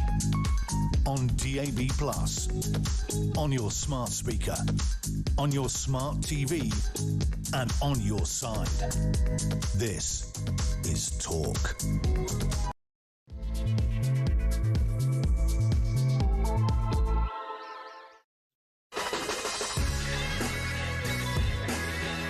Welcome back to Morning Glory. Coming up to 3 minutes past 9. I'm Mike Graham with you all the way through until 10 o'clock, of course. Nigel Evans coming up, former Deputy Speaker of the House of Commons. We'll also be talking to Anne McElvoy, host of the podcast Power Play and head of podcasting at Politico. The front page is full of stories about Nigel Farage this morning. He's written a piece for the Daily Telegraph in which he says that Keir Starmer, the Prime Minister, sides with the courts over the people. He's setting out a plan for mass deportations this morning around about 10:30. I'm sure you'll hear all about it on Julia's show. In the article, he says that the Reform government would launch Operation Restoring Justice to sweep away the ECHR and other conventions through an illegal migration mass deportations bill that would create a legal duty for the Home Secretary to remove illegal migrants. He would basically say that if you come here as an illegal migrant, you will never be granted asylum, you will never be given the status of an asylum seeker, and you will be deported straight away after being detained. On the front page of the Times, we've got Keir Starmer's government saying, oh yeah, don't worry, we've already detained 100 people and we're going to be sending them home. But we can't tell you where we're detaining them. We can't tell you when we're going to be sending them home. And once we do send them home, actually not home, but just to France, we're going to bring another 100 people in their place who will be more qualified to be here. It's a rather confusing picture because what we now know is there's something like 3,000 migrants have come to this country illegally since Starmer announced the one-in, one-out policy. And so therefore it's been none out and 3,000 in. So it doesn't really seem to add up, does it? I think he's using Rachel Reeves' calculator. She's on the brink of threatening another £2.5 billion tax raid on British companies, by the way, which is not going to help the economy at all. And meanwhile, Nigel Farage on the front page of the Daily Mail, the Tories saying his migrant policy blitz is copied from them. Really? Well, they were in for 14 years and they didn't do it. 0344 499 1000. Let's hear from Darren on the small boats. Morning, Mike. Darren from Suffolk. Great show as ever. Just imagine if every boat that came across had 10 French children on board. How long do you think it would take for the French authorities, Interpol, whatever they do, to stop this smuggling? How long? I think it would crack down very, very quickly. Not only that, they would use drones, they would use all the technologies to find out where these boats were coming from. They would raid the factories, it would be shut down in minutes. There's not a will, it's organised, and they're loving it. It certainly is organised, and the problem is that Keir Starmer's not clever enough to figure out how to fix it and how to beat them, and that is a massive problem. Angela Rayner's name's still in the headlines as well. She's been accused of being a hypocrite on page 10 of The Sun. Also questions for her on the front page of the Daily Telegraph asking why is it that she's declared her Grace and Favour mansion in Admiralty Arch, right in the centre of London, as her second home, and why are we paying the council tax on it when surely it's the one that she occupies mostly instead of the one up in Manchester or the other one down in Hove. We've got many questions to answer. Plus, some giant rats are going to be invading and food inflation's up. Could the two things be related? This is Morning Glory. Let's get it on. One here from, where are we? Bill, who says this. Morning, Mike. Farage, referencing the peers, Farage will have to sort them out or get rid of the House of Lords altogether. He will struggle to get his new bills through, says Bill in Thailand. There's another story suggesting that the House of Lords people, the peers within it, will be fired if they don't turn up for work. Well, we'll see how that goes. Let's talk to Nigel Evans, former Deputy Speaker of the House of Commons. Very good morning to you, Nigel. Morning, Mike. How are you? Good to see you. Yeah, very well indeed. I just want to play you a little clip that we found this morning, which I think you might find amusing. This is from the election campaign last June and July. Keir Starmer is telling us what he thought should happen to any party that messed up the country. I don't know a period in history, and you will all think about this, where almost everything is now in a worse state than when they started in government. And this is not about Labour or Tory.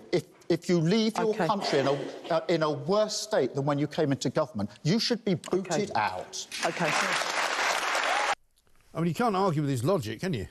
No, and as he comes back from his holiday, Mike, he could reflect on those words, because every day that he's been in power, it seems to have got worse, whether it's the way that with the incredible increase in the number of people who are coming into the United Kingdom on small boats, the colossal cost of all of that, letting down the waspy women, turning on the farmers, you name it, he's done it. And it's an absolute disaster. And the black hole that Rachel Reeves talked about seems to be growing bigger and bigger. And it's incredibly worrying, actually. It shouldn't really be amusing us. It is a real problem, and it's a threat to our country. It really is. It's the crisis of all manner of sort of dimensions, really, because you've got the fiscal crisis. You had people at the weekend warning that, we're heading for a possible sort of reenactment of 1976 when Dennis Healey had to go to the IMF to bail out the economy. It's some sort of authors and some economists I've spoken to have said that's probably a little bit wide of the mark because inflation isn't quite as high as it was then, and borrowing isn't quite as bad as it was then either, and interest rates are not quite as high.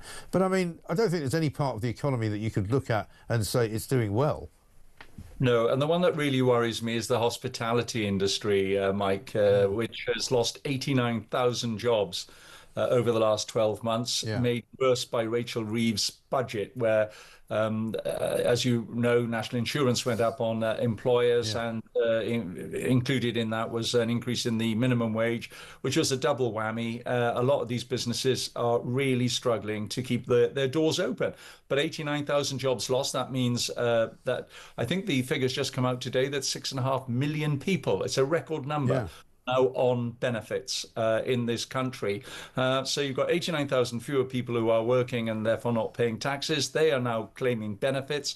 You've got 50,000 people who have illegally come into the United Kingdom we know of. I mean, all of this is a perfect storm for the economy. Well, that's right, because there's an increasing number of people who are not contributing to the economy being paid for by a decreasing number of people who are paying tax and paying more and more of their money in tax because they can't avoid it. And meanwhile, when we spoke to James Chiavarini, who you may know from Il Portico over in Kensington, he was saying that he's losing a lot of business because regardless of what a lot of lefties say, that people aren't leaving the country, a lot of his customers have left the country, who were all relatively high-end people who would spend a fair amount of money in hospitality, but also in other ways in London while they were living here. And they've all gone to Portugal or Italy or Dubai or just somewhere else to get away. Yeah. The figure's about 13,000, and we know from leading economists that the figure's just going to go up. People, their finances are way more fluid than was the case in the past. They can move money around as quickly as they possibly can. And the real threat, of course, is that Rachel Reeves is going to come back and ask for more in her next budget. And that's got to be incredibly worrying. Rich people do not need to put up with that. They're just going to take their money away. They're going to go to, I mean, what is Italy doing right that we're doing wrong? What is Dubai doing right that we are doing wrong? I mean, as you say, there's a number of countries out there that British people are fleeing to, and they're taking their money with them. They're spending their money abroad. They're not spending it here. And they were paying taxes on stuff that they were buying and using in the United Kingdom, and that's not coming anymore. So, as I say, it's a perfect storm, and the situation is only getting worse. And clearly, if Rachel Reeves wants to be the responsible Chancellor, then if she's not prepared to cut back on the spending, which is clearly what she should be doing, then there's only one thing that she can do, and that's to raise taxes on the rest of us. And it's we're already clobbered. Exactly right. But I guess if you're Angela Rayner, you don't have to worry too much about it. I've got this from David in London. He says, a main residence is defined by the amount of time you spend in said residence, which means Rayner should be paying the council tax on her grace and favour home. If, as your previous caller suggested, the residence is linked to her job, then this would also make it a taxable work benefit. You'll probably know better than me the ins and outs of the way that the Westminster expenses system works. I've got no objection to people in high-powered positions being given grace and favour mansions. I know the Speaker of the House gets one as well. But, up to a point, Lord Copper, as we would say, she claims that it's not her main residence because if it was, she would have to pay the council tax on it. I'm not sure I buy the fact that it's not her main residence, even though she may not have it after she's kicked out of a job. Well, she's got a bit of form on housing. You couldn't have any more. Well, I've called her the Minister for Housing herself. Yes, right. She's certainly looking after her own housing requirements, that's for certain. I mean, I'm scratching my head, Mike, over the fact that she's able to afford an £800,000 property. Yeah, I know. Well done her. But my goodness me, I knew when I was a Member of Parliament that I didn't have the opportunity to get a third home, which is basically what she's doing. Right. on the money that she's earning. It is, I am scratching my head a bit on that. But she is a government minister. She will be spending the vast majority of her time, I assume, in London. Right. Yeah, exactly right. And I mean, is there a rule which exempts politicians from having to get taxed on a work benefit if you're provided with a home? Because as Angela Rain, as that message pointed out, if she was an ordinary individual working for a company, if she was getting a free flat in London, she'd have to pay tax on it. Yeah, no, the reality is that there's an acknowledgement that if you are representing a constituency way out of London, then you can't be expected to travel back and forth every day. I mean, they have tightened the rules a bit, Mike, certainly during the time I was a member of Parliament. Anybody could get a second property. Then all of a sudden the expenses scandal happened. They looked at it afresh, and people who were living within a certain circumference of London were no longer allowed that allowance to get a second property wherever it happened to be. So they have tightened up a little bit, but no, there's no extra taxation on that. There's just an expectation that you have got to be, but that's different though. I'm not living in your constituency and living in London. Yeah, but I'm not talking about second homes that the individual MP has purchased, because that's different. This is if you're provided with a home by the government because you are a member of the government. Is that tax exempt? As far as I understand it is, yeah, because the Prime Minister lives at number 10, the Chancellor lives at number 11, there's Angela Rayner's in one, an Admiralty House, there's a few others. Lammy's got one. Yeah, there's a few others, and goodness knows what Chequers counts as. So, so as I understand it, no, it's an expectation that it goes with the job. But I think the bigger question that Angela Rayner has got to answer is that, and this morning, Mike, as I walked from Victoria Station to come to do this interview, I walked past 5 homeless people on the streets. Yeah. What are they doing about the homeless problem? As I said, she's clearly focusing on the housing issues for herself. But what about the 150,000 homes that she was supposed to be building in order that people who are seeking their own foot on the ladder just to get one property, never mind 3, what's happening there? And it seems to be pretty hardly anything's happening. Well, that's the problem. And also the other big question I'm getting from a lot of people at the moment is what's happening with the movement of illegal migrants out of hotels into these HMOs, as they're called. And for those who don't know, homes of multiple occupancy. A lot of local councils have already determined that they've got some of these homes, or they're converting them as we speak, and people very sort of uneasy about people being moved out of hotels into the community, living sort of next door. I've had a few people this morning getting in touch saying, we've got a house in our street which has just been taken over, we've got another one down the road. People are starting to notice that that's kind of what's going on, and it's a massive problem because we haven't got enough homes. It's not just a problem, Mike, it's a con.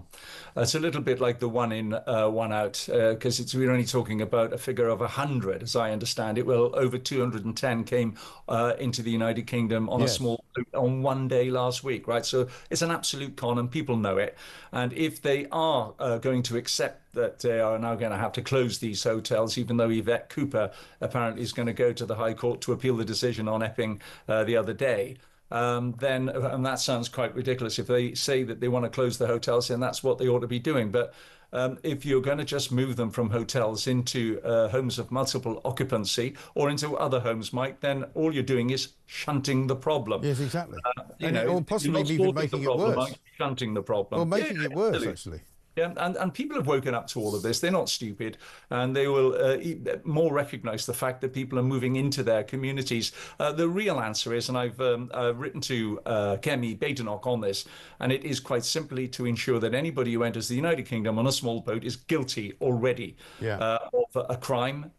Not only will you be deported, but you will also be banned from ever entering the United Kingdom again. I mean, just tell them they're never coming back. That is now reform policy, but it's not quite yet Conservative Party policy, is it? Well, it should be, and I think Kemi's got one chance at this, and it's going to be at the party conference. And if she doesn't announce something big then, I think she's going to have real problems on this. I mean, people want to know what the Conservative Party stand on this issue. And we've got to be absolutely blatant about it. We have got to apologise for the fact that we did pretty dismally during the 14 years we were in power to send these illegal immigrants back home. We were absolutely poor at it. I mean, Rishi Sunak gave up in the end. Rather than tackle the problem, he gave up.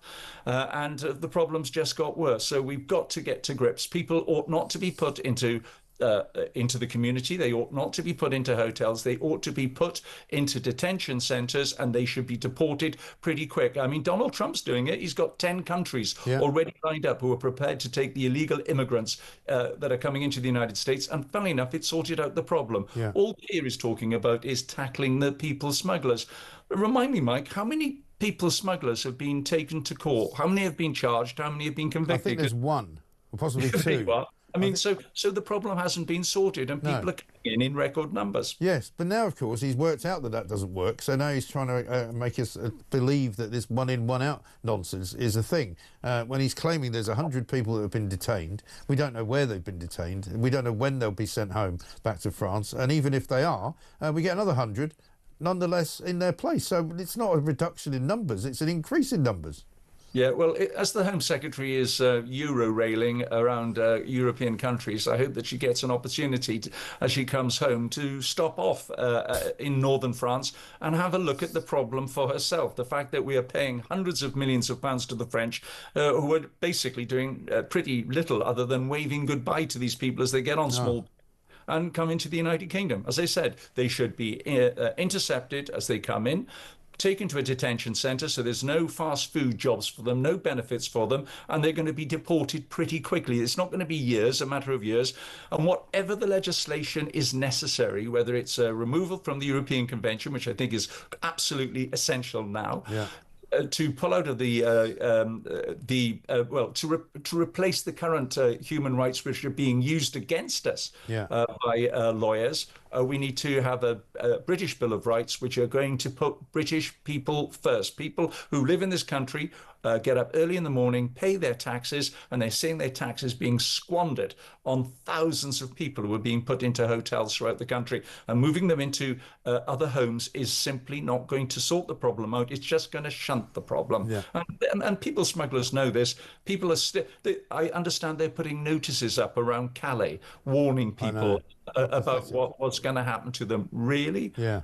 Because that's going to stop them. It's like telling a drug dealer don't sell drugs because it's illegal. Yeah, well, look at what we can see on your screen at the moment. Those small boats, and it's absolutely rammed full of people. And if you consider 210 came in on one day last week alone, the problem's getting worse. And as I say, Keir Starmer, all he did was shut down the Rwanda scheme. What did Donald Trump do? Talk to Rwanda. Now, illegal immigrants into America are being sent to Rwanda as well as 9 other countries, and he's looking for more countries. I mean, once people know that if they enter the United Kingdom illegally in this manner, that they're likely to end up in Rwanda or Guatemala or Uganda's another one they're going for. Yeah, they will then stop coming. They will then stop coming because we will have broken the model. But until that time, until we have the guts to do something about it, Mike, it's just going to get worse. Yeah, absolutely right. Nigel, it sounds like you should be at the Reform Conference in September. Maybe I'll see you there. Well, I tell you what, it's just a common sense policy. That's all it happens to be. And I hope that Kemi has got the guts to stand up at the party conference, shout down the very small number within the party who say, oh, no, you can't leave the European Convention of Human Rights. Well, I'm sorry, it's crippling us. It crippled us when we were last in power, and it led to us losing power. And so if we don't grasp this by the nettle, Mike, it's an existential threat to the Conservative Party. It's as simple as that. We know what we need to do. We've just got to get on and do it. Yeah. Good to see you. Nigel Evans, thank you very much indeed. Former Deputy Speaker of the House of Commons, a former Tory MP from Ribble Valley, of course, as well. Let's get a voice note from Sharon. Morning, Mike. Sharon from Yorkshire. I know they're saying that this swap thing for the migrants, but how do we know? We've got no idea how many's truly coming in now. This can be just smoke and mirrors. You can just say, oh yeah, we sent 100 back. How do we know? We've got no detail. We've got no pictures. We've got no rights. We've got no information. So it could be they could be sending 2 back and then sending 1,000 over, plus the ones on the boat. Have a good day, Mike. Bye, Sharon. Sharon, thanks very much indeed. Yeah, I mean, I can see your point there, because what we'll probably get some of those slick videos, won't we, from the Home Office, which doesn't really tell you anything at all. The same three guys with their blue plastic bags, they show them walking the other way back onto the minibus, and then the minibus taking them to presumably a plane, and then they're putting them on a plane, could be going anywhere. I mean, it's mad, isn't it? The problem is people don't believe anything that Starmer says now. That's the bottom line. This from Joanna in Salisbury. Mike, it's not one in, one out. The one in automatically jumps the queue and has a right to a family life with God knows how many others. You'll end up bringing over his entire family. Well, that's exactly right. I mean, I said this at the time. That is entirely what they're allowed to do. Dot in Brixton, on the subject of Angela Rayner, can somebody explain to me why they need a second home? I'm struggling to find out what they're actively doing. I suggest they get back to their constituency homes and start bleeding working for us as they were elected to do. Fair enough. And one from Gary, he says, a bit tongue-in-cheek, if I need a move because of my job location, can I apply for a grace and favour home?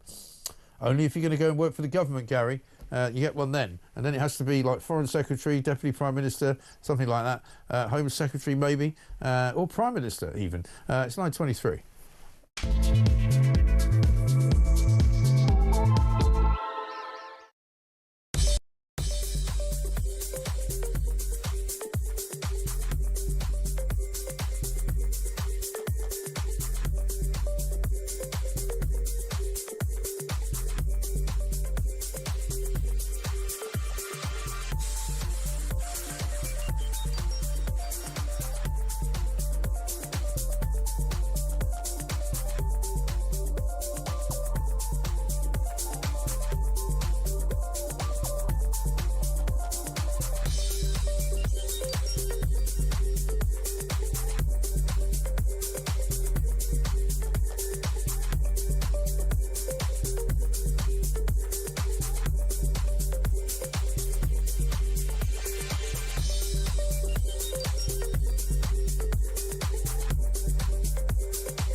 What is that saying about Britain to the rest of the world, to the global community? What is it saying about what our benchmark is? You know, we're almost saying we don't have high standards anymore for all students up and down the country. And I think it's got to go in tow with, you know, it's one thing scrapping the compulsory research, but if all you're doing is a white paper inquiry, some curriculum tweaks, not allowing schools to really dig deep, going all the way back to primary, all the way through to secondaries.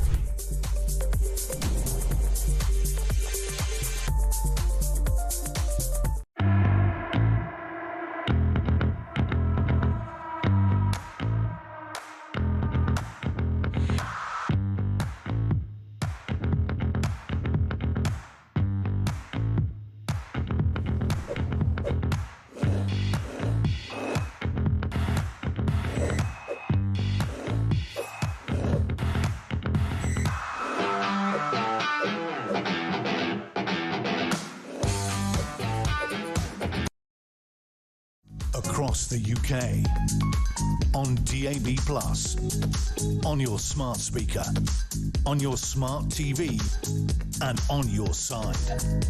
This is Talk. Welcome back to Morning Glory, 9:26. I'm Mike Graham. Malcolm in Oxford says, Mike, it appears that the media are overlooking the fact that the one-in, one-out agreement with France will see a massive increase in legal migration. Those coming via the legal process from France will be given the right to stay. They will then be able to bring in their families. We will be looking at the one legal migrant will actually be one plus the family at a later date. We are yet again being gaslighted by Starmer and Cooper. Well, of course, Malcolm, if you listen to this show, I've been very sure and very clear about this ever since the beginning. Ever since they announced it, I said that it was absolutely and utterly useless. and not the way we should be proceeding at all. Because apart from anything else, not only does Keir Starmer have no control over who comes in under the scheme, he has no control really about who else they bring with them. And in any event, it's not a reduction in the numbers, which is what everybody wants to see. But there we are. Let's talk to Anne McElvoy, co-host of Politics at Sam & Anne's and head of podcasting at Politico. Story in The Sun today, £2.5 billion double tax whack for firms. Worried firms are bracing themselves for yet another double whammy on the business rates, which is going to come very, very shortly. Tories last night warned thousands of struggling firms would be crippled. Anne, a very good morning to you. Morning. So, I mean, we've had the summer holidays. I just learned from our last guest that Yvette Cooper's apparently going around on trains all around Europe, which is very nice for her. Keir Starmer's back from his holiday, but there's not much good news out there, is there? Well, there's not a lot of good news. You're absolutely right. This feels like this week, and as we go into next week, is really pitch rolling for the big announcements of the autumn. The government clearly needs to reset. And as your headline there on the screen suggests, one of the biggest issues in the intro, I would say, apart from asylum and how to handle the asylum and immigration system and get the government back into the conversation on that it's perpetually distracted by the fact that public finances are in such a terrible shape. And there are really only a couple of ways to sort this out. I mean, one is, and they've sort of botched the welfare and disability cuts. They were not able really to make the case convincingly with their own side on that. So they're sort of stuck in the middle. And one of the places that they might look to go, as your story suggests, is to raise business rates. Now, I am not sure whether this is right. I am not sure at all that Rachel Reeves is going to go for anything like a 2.5 billion tax rate on business rates. But I think we're already seeing the high street suffering. We're seeing hospitality. Funnily enough, just in the Gap, before I came on, I was looking to book a restaurant to celebrate a family birthday at the end of the week, only to find out, that it had closed. Oh, really? God. Once a very thriving restaurant.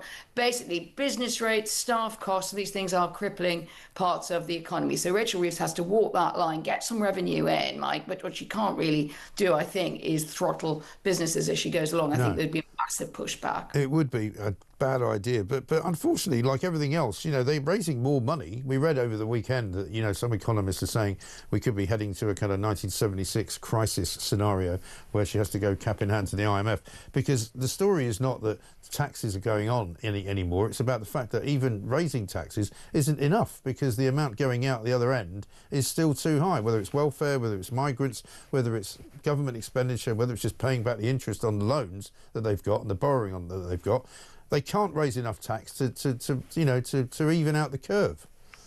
Yeah, true. I mean, you can cherry pick some of those and say that as much as it is right to be concerned about what you're spending on the migrant problem, how you're going about it, like significantly overall in budgets, that's not really where most of the money is going, and sometimes that can kind of skew your perception a bit. But I think if you look at the commitments we've made on defence, on the NHS, these are the big ticket items, and as you've often mentioned, on welfare and an upward curve on welfare and disability, which is not coming down without a major intervention. And I think I'm not one of those people who says, well, these are the reasons that people are cross about. Some people just cross about immigration and asylum in its own right, but that what she's got is big ticket items that she's not really been able to get a grip on. And I do believe she's had a moment around that welfare and disability retreat that will haunt Rachel Reeves as Chancellor for as long as she is in post, because when she did try to grip a big area, she then failed at it. Now, defence, as it happens, I'm strongly for spending on defence. I think we're facing a major threat, but this is where the money is being pledged to come from, and there is not enough of it around. Some of it is going to be raised through taxation. I mean, no doubt about it. I think what will happen is we'll see those rates, those limits and the margins will just be frozen, and inflation will continue. So on the same amount of money, you'll pay more tax, but no one will formally put up your tax. But I mean, all of these amounts... message for this sunny morning. Yeah, I mean, all of these amounts are a drop in the ocean, aren't they? I mean, if they had managed to push the welfare reform through, which was really only going to prevent an extra amount of spending of $5 billion rather than actually cutting anything, when they're borrowing $20 billion a month to pay off some of the earlier borrowing from the previous part of the year, it's a ludicrous amount of money. They've now acknowledged there's a £50 billion black hole. It started off as a £22 billion black hole that nobody was very sure about, but they've more than doubled it now. I don't really believe in black holes. I think they're a construct and the government used. It depends what is it you're trying to do, right? If you said we are short of this amount of money on a particular calculation, but we have a plan to bring it down over the years. This is what plan looks like, and we're sticking with it. Whatever happens, and it's really, the problem there is you start saying there's a black hole because of the wicked Tories, and then you sort of say, then somebody else comes along and says, oh well, if you're going to use that calculation, yours is even bigger. Yeah. Remember the great line, how many holes does it take to fill the Albert Hall in the Beatles? Yeah. So rather than do what I consider, and I'm afraid I do have a bit of a debate with some people that are close to Rachel Reeves on this, or whether these things are sort of real or they're they're a sort of metaphor for looking at what's gone wrong with the public finances. Yeah. But I think if you start to sort of obsess about those, you don't solve the problem. You solve the problem by saying, here is what we intend to do. Here's how we want to bring down spending. We haven't talked enough about the fact that the economy needs to be more productive. It needs to be more innovative, as I say, having been in the US, innovative. It needs, we need a rebook of what we do, and we need to be realistic about what we can do as a country. And at that point, frankly, if someone said, well, you've still got a gap going forward of 20 billion, I know these are, billions are big amounts, but that would not bother me because you've got an answer that you're pursuing. It's when you don't have an answer you're pursuing and all you do is then spam out different figures saying, well, it's a big figure, but it's not as bad as France. Then I think we're looking like we haven't got a narrative. Yeah, I think that's exactly what we don't have, and that's the problem. And because they've tried giving us the BS narrative, and everybody's now seen through it. But Anne, good to talk to you. Thank you very much indeed. Anne McElvoy, co-host of Politics at Sam & Anne's, head of podcasting at Politico. Glenys in Leicester says, Mike, so it took the Tories 14 years to create a so-called £20 billion black hole. Now it's taken Labour 14 months to triple it. Brilliant. Must be a world record in fiscal incompetence. Exactly right. Vicky says, if we were really deporting any of these illegals, we'd know about it. It would be all over the TV. There's no way they wouldn't take the opportunity to show us all they're doing something. Great show, as always. Well, shall we have a look at what Starmer said he was doing with the migrant deal? This is what he said in July about how we were going to benefit. So I'm pleased to announce our agreement today on a groundbreaking returns pilot. For the very first time, migrants arriving via small boat will be detained and returned to France in short order. In exchange for every return, a different individual will be allowed to come here via a safe route, controlled and legal, subject to strict security checks, and only open to those who have not tried to enter the UK illegally. So what he actually wants to do is to increase legal migration. That's actually what one in, one out means. And by the way, in case you were wondering, the definition of in short order means immediately or rapidly. Now, I don't know about you, but nothing is happening rapidly and nothing is happening immediately because they announced this more than 2.5 weeks ago. And it ain't happened yet. Here's a good one from Charlie in Bristol. I've just finished watching a series on Netflix called Hostage. Basically, it's the British Prime Minister being bribed by the French President to take in a boat of immigrants, and the French President wanted to take control of British borders. It's uncanny. It's about right, though. Hostage. It's a good name for him. It's a Keir Starmer. Hostage to fortune. He does what everybody tells him to do. That's his MO. That's his leadership style. He just does whatever anyone says. Do that. And he does it. Unbelievable. Coming up, we're going to talk about Hampstead Ponds. Apparently there's a trans swimming row that's been going on for quite a while. Now it's going to go to the High Court. Fiona McAleener is going to join us from Sex Matters. This is Talk.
across the UK.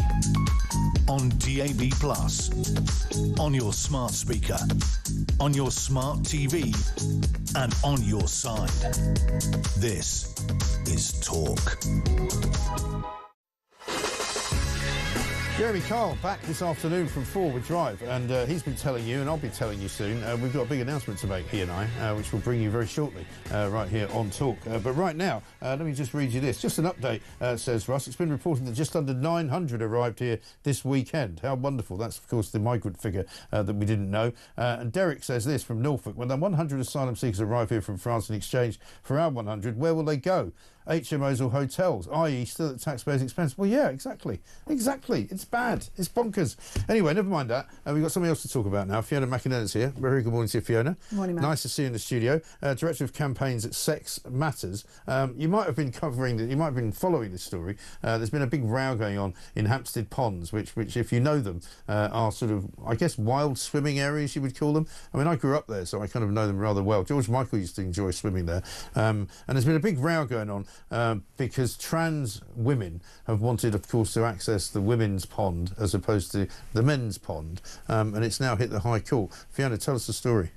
Well, there are 3 ponds there, actually. A ladies' pond, a men's pond, and a mixed pond. Right. So there's somewhere for everyone. But what we're saying is that the City of London Corporation, which runs the ponds, has to comply with the law. And the law is very clear. The Supreme Court said in April that if you call something a women's service and it's single sex, then that means only women can go there. Right. And we think that women have a right to expect that. It's not an unreasonable demand. It's not. And the Supreme Court, of course, helped everybody out by defining what a woman is. And it's a woman who was born biologically a woman, that you can't become a woman despite whether or not you want to, even if you've had surgery, even if you've had any number of, different procedures. You can only be a woman if you're biologically born a woman. I don't understand how so many people have got a problem with that. People seem to want to accommodate those who have transgender identities. Yeah. That's fine, they have to be provided for, but there is a mixed pond, and what we have to remember here is for 100 years there's been a ladies' pond there. There are a lot of women who used to use that, feeling secure that no men would be looking at them, no men would be in there with them, they wouldn't see any men. When you're swimming, when you get naked to shower, it's a perfectly reasonable expectation. Yeah, totally. And now they've lost that. Right. And so what's the current situation? I mean, it's been beautiful weather this last bank holiday weekend. If I'd gone up to the ponds, would you see trans women going into the women's pond? Well, you would see people that you would perceive to be men, because how can anyone tell? And this is another part of the problem. The corporation has said, they've put a sign up saying that at the ladies' pond they welcome women and trans women who have the protected characteristic of gender reassignment. Well, all that means is that any man can turn up and say, I identify as a woman, and in he goes. Because the protected characteristic thing in law doesn't really have a definition, does it? I mean, you're a protected characteristic if you say you are. Yeah, it's very open. It basically means don't discriminate against someone for being gender non-conforming, and that's right. But that doesn't give you the right to access spaces for the other sex and make them uncomfortable. No, exactly right. And so at the moment it's unclear, which is how it's ended up in the High Court. So who's representing whom in this case? Well, we would say the law is very clear, and Sex Matters is taking the City of London Corporation to court to enforce the judgment that the Supreme Court made. And it's not just about the ponds, of course, Mike. The point is that everyone needs to comply with the law, and we want to see this corporation do it so that other service providers, other local authorities also provide genuine single-sex services when they say they are. Right, because the problem I've seen seems to have been since April is that there's been a bit of sort of foot dragging at the very least by some organisations, particularly public sector ones like the NHS, for example. And we know about some of the more famous cases, some of which are still going on, the one in Darlington, the one in Scotland. I'm seeing a story today about female students now at the University College London are now being told they will have to share changing rooms with biological males because the university has ignored the legal definition of a woman. Same problem. Yeah, it's happening everywhere. It's baffling. Foot dragging is the politest thing you could call it, I think. It's the law, and we need much clearer leadership, I think, much clearer direction from the top, from politicians, saying, follow the law. There's no ambiguity. It's perfectly clear. There's a solution for everyone, but half the population is female. Why should we have to endure discomfort, embarrassment, indignity, and sometimes safety risk just to accommodate the feelings of a few people who think that they are not men? Yes, exactly right. I mean, Keir Starmer should do better here, shouldn't he? Because he's, you know, likes to make out that he's a man who's very much about the law. You know, he didn't know what a woman was until apparently the Supreme Court ruling came down, and now he can hide behind that and say, well, everybody knows what a woman is now because it's been legally defined. So surely he should be saying that. Yeah, and he has said that he welcomes this judgment and he welcomes the clarity. Yeah. It would be really nice to hear some more voices saying to public sector organisations and private companies too, get on and follow the law. It's not too much to expect. What about some of the women in government? Because there's plenty of them. You know, Rachel Reeves, Angela Rayner, you know, have they said anything about this stuff? Not really, no. You know, normally people don't need to comment on Supreme Court judgments, but in this case, I think it's clear that there is a lot of foot dragging, and that's why we're having to go to court. And we hope that by taking this outfit to court, that will make it clear to all the others that they need to just get on with it. But since they now ignore the Supreme Court, I mean, will they ignore a High Court ruling? Surely they can't do that. I don't. I mean, we'll see. What we're asking for as a remedy is that the court declares their policy to be unlawful, and then they're required to change it.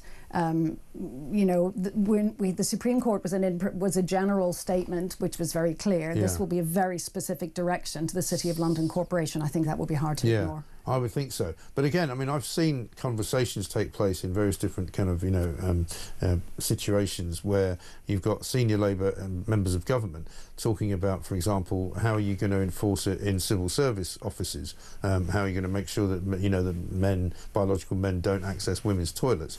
And I remember watching an interview with Pat McFadden, and he was very kind of ambiguous about it. He was just like, well, we're not going to patrol the toilets. And you go, well, you might have to, because that's where the problem lies.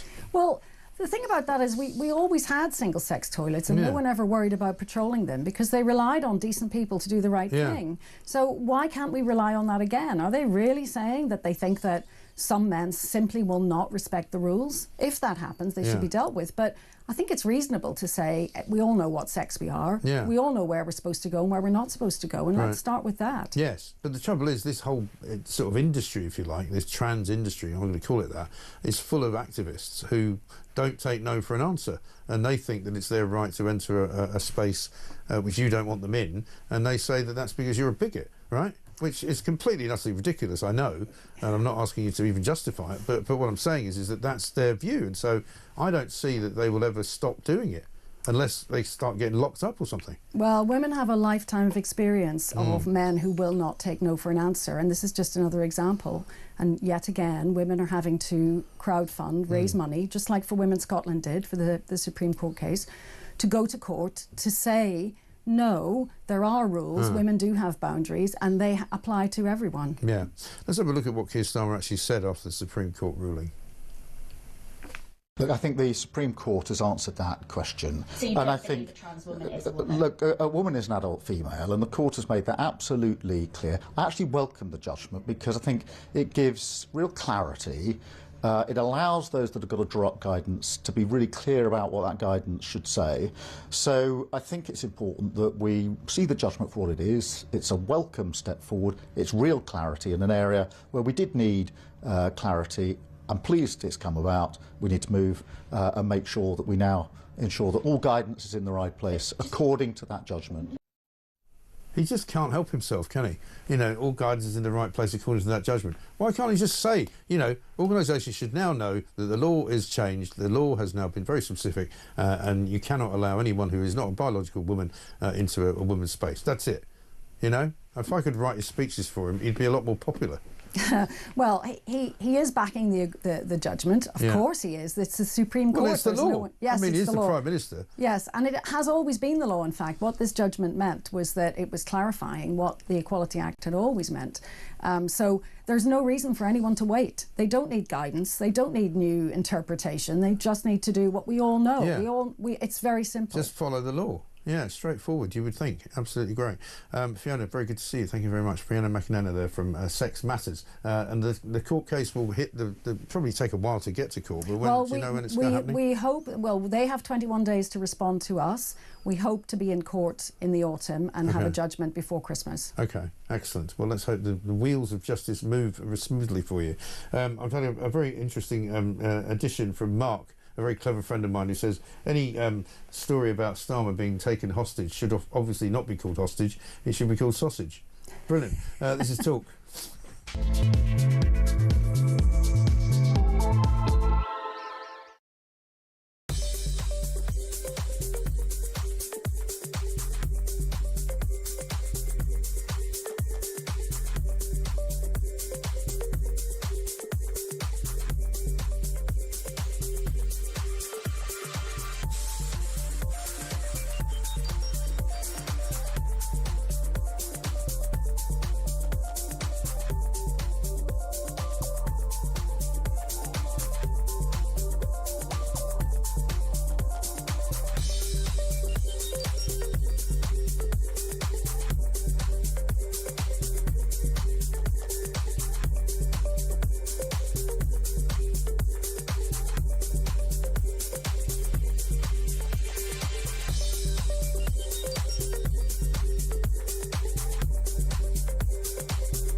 What is that saying about Britain to the rest of the world, to the global community? What is it saying about what our benchmark is? You know, we're almost saying we don't have high standards anymore for all students up and down the country. And I think it's got to go in tow with, you know, it's one thing scrapping the compulsory research, but if all you're doing is a white paper inquiry, some curriculum tweaks, not allowing schools to really dig deep, going all the way back to primary, all the way through to secondaries.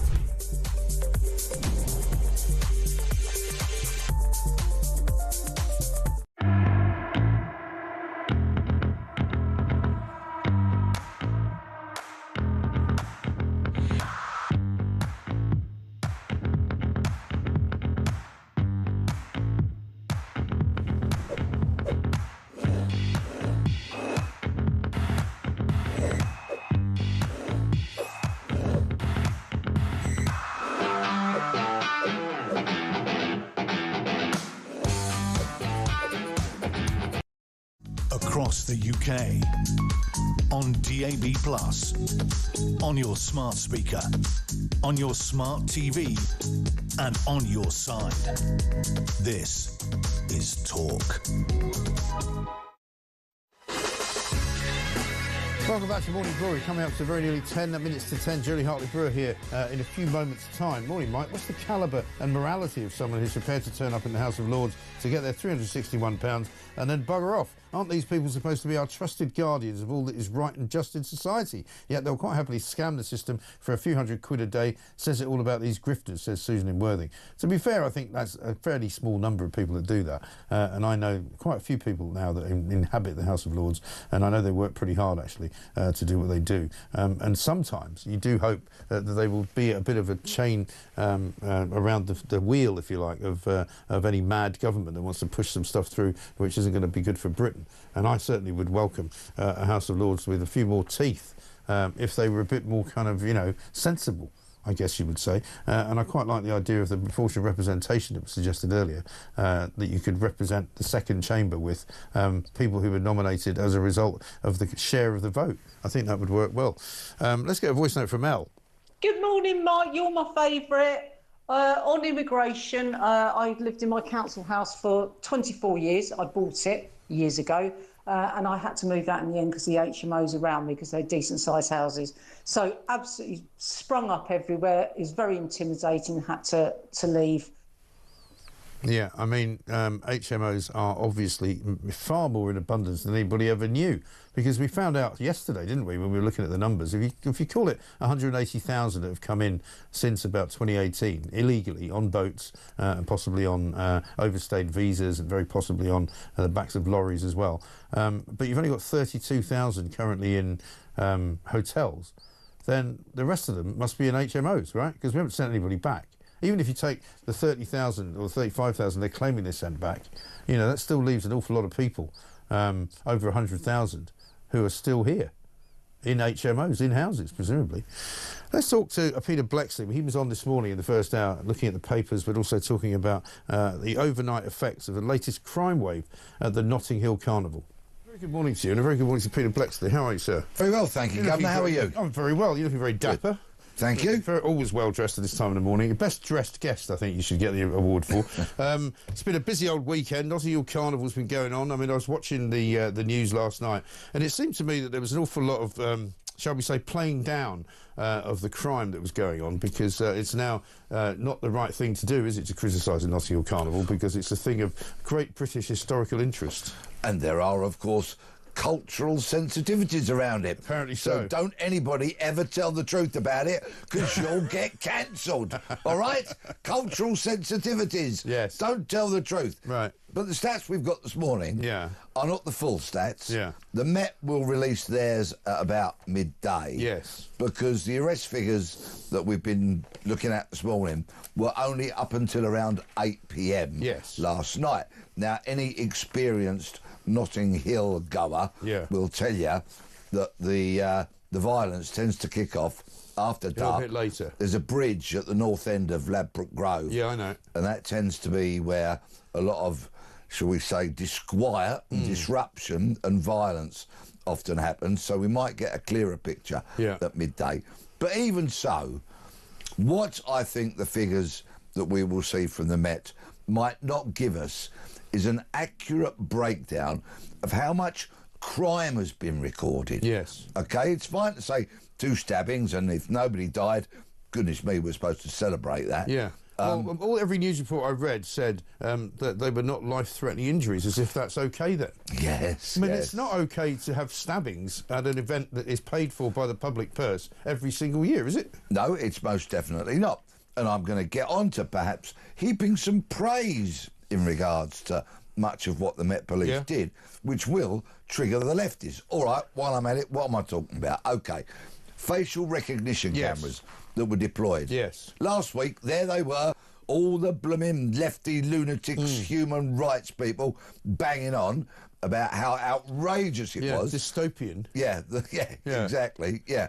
Well, actually, the Met lifted about 50 people, nicked 50-odd people through that facial recognition before the systems. event itself, right? Exactly. The thing that I found interesting, and I mentioned this yesterday when Rafe was here, they had a watch list of 16,500 people. I mean, that's an awful lot of people to be walking the streets of this country who are supposedly wanted for something. Oh, but it comes as absolutely no surprise to me, because what happens these days, if somebody goes to court, for example, charged with rape, and some lunatic judge has granted them bail, and they don't turn up, so they become wanted, you might think there would be a squad launched, and there might be some really robust, determined effort to try and find them. Unfortunately, because of the workload that detectives are under these days, what will inevitably happen is that those person's details will be entered onto the police national computer, and the officer in the case will live in hope that they get arrested for something else. For something else, or they get spotted somewhere else, and then, of course, that case can then be... That's sadly the truth. But I mean, for those of us who are relatively law-abiding citizens, it's quite a frightening statistic, 16.5 people just around the Notting Hill Carnival. Yeah, exactly. All those thousands of people, and once you replicate that across the country, there are thousands, tens of thousands of wanted people out on the streets. They deployed facial recognition down my manor in Bexleyheath a few weeks ago. And you think, OK, well, fine. And they had successes down there, including somebody, funnily enough, wanted for rape and other serious crimes. There are wanted people amongst all our communities, virtually, the length and breadth of the country. But what the Met also did at the Notting Hill Carnival this time round, which was smart, they deployed drones with facial recognition camera capability. Very good. And you see, the Met and South Wales Police are doing this because there's no regulatory framework. There's no laws about the deployment of facial recognition. Parliament has just ignored it all. So credit where it's due. the Met have pushed forward with this technology, not only the development of it, but the deployment of it and the use of it, and it is taking wanted people off the street. And for that, I give them huge credit. Okay, I'll take that. 423 arrests, as we know of. As you say, we haven't got the most recent. 52 of the arrests made using live facial recognition technology. It says possession of an offensive weapon, 46 arrests. Assaults on police, 32%. Possession of cannabis, 70. Possession of Class A, 32. Drug supply, 44. Violence with injury, 4. Other violence, 36. Sexual offences, 18.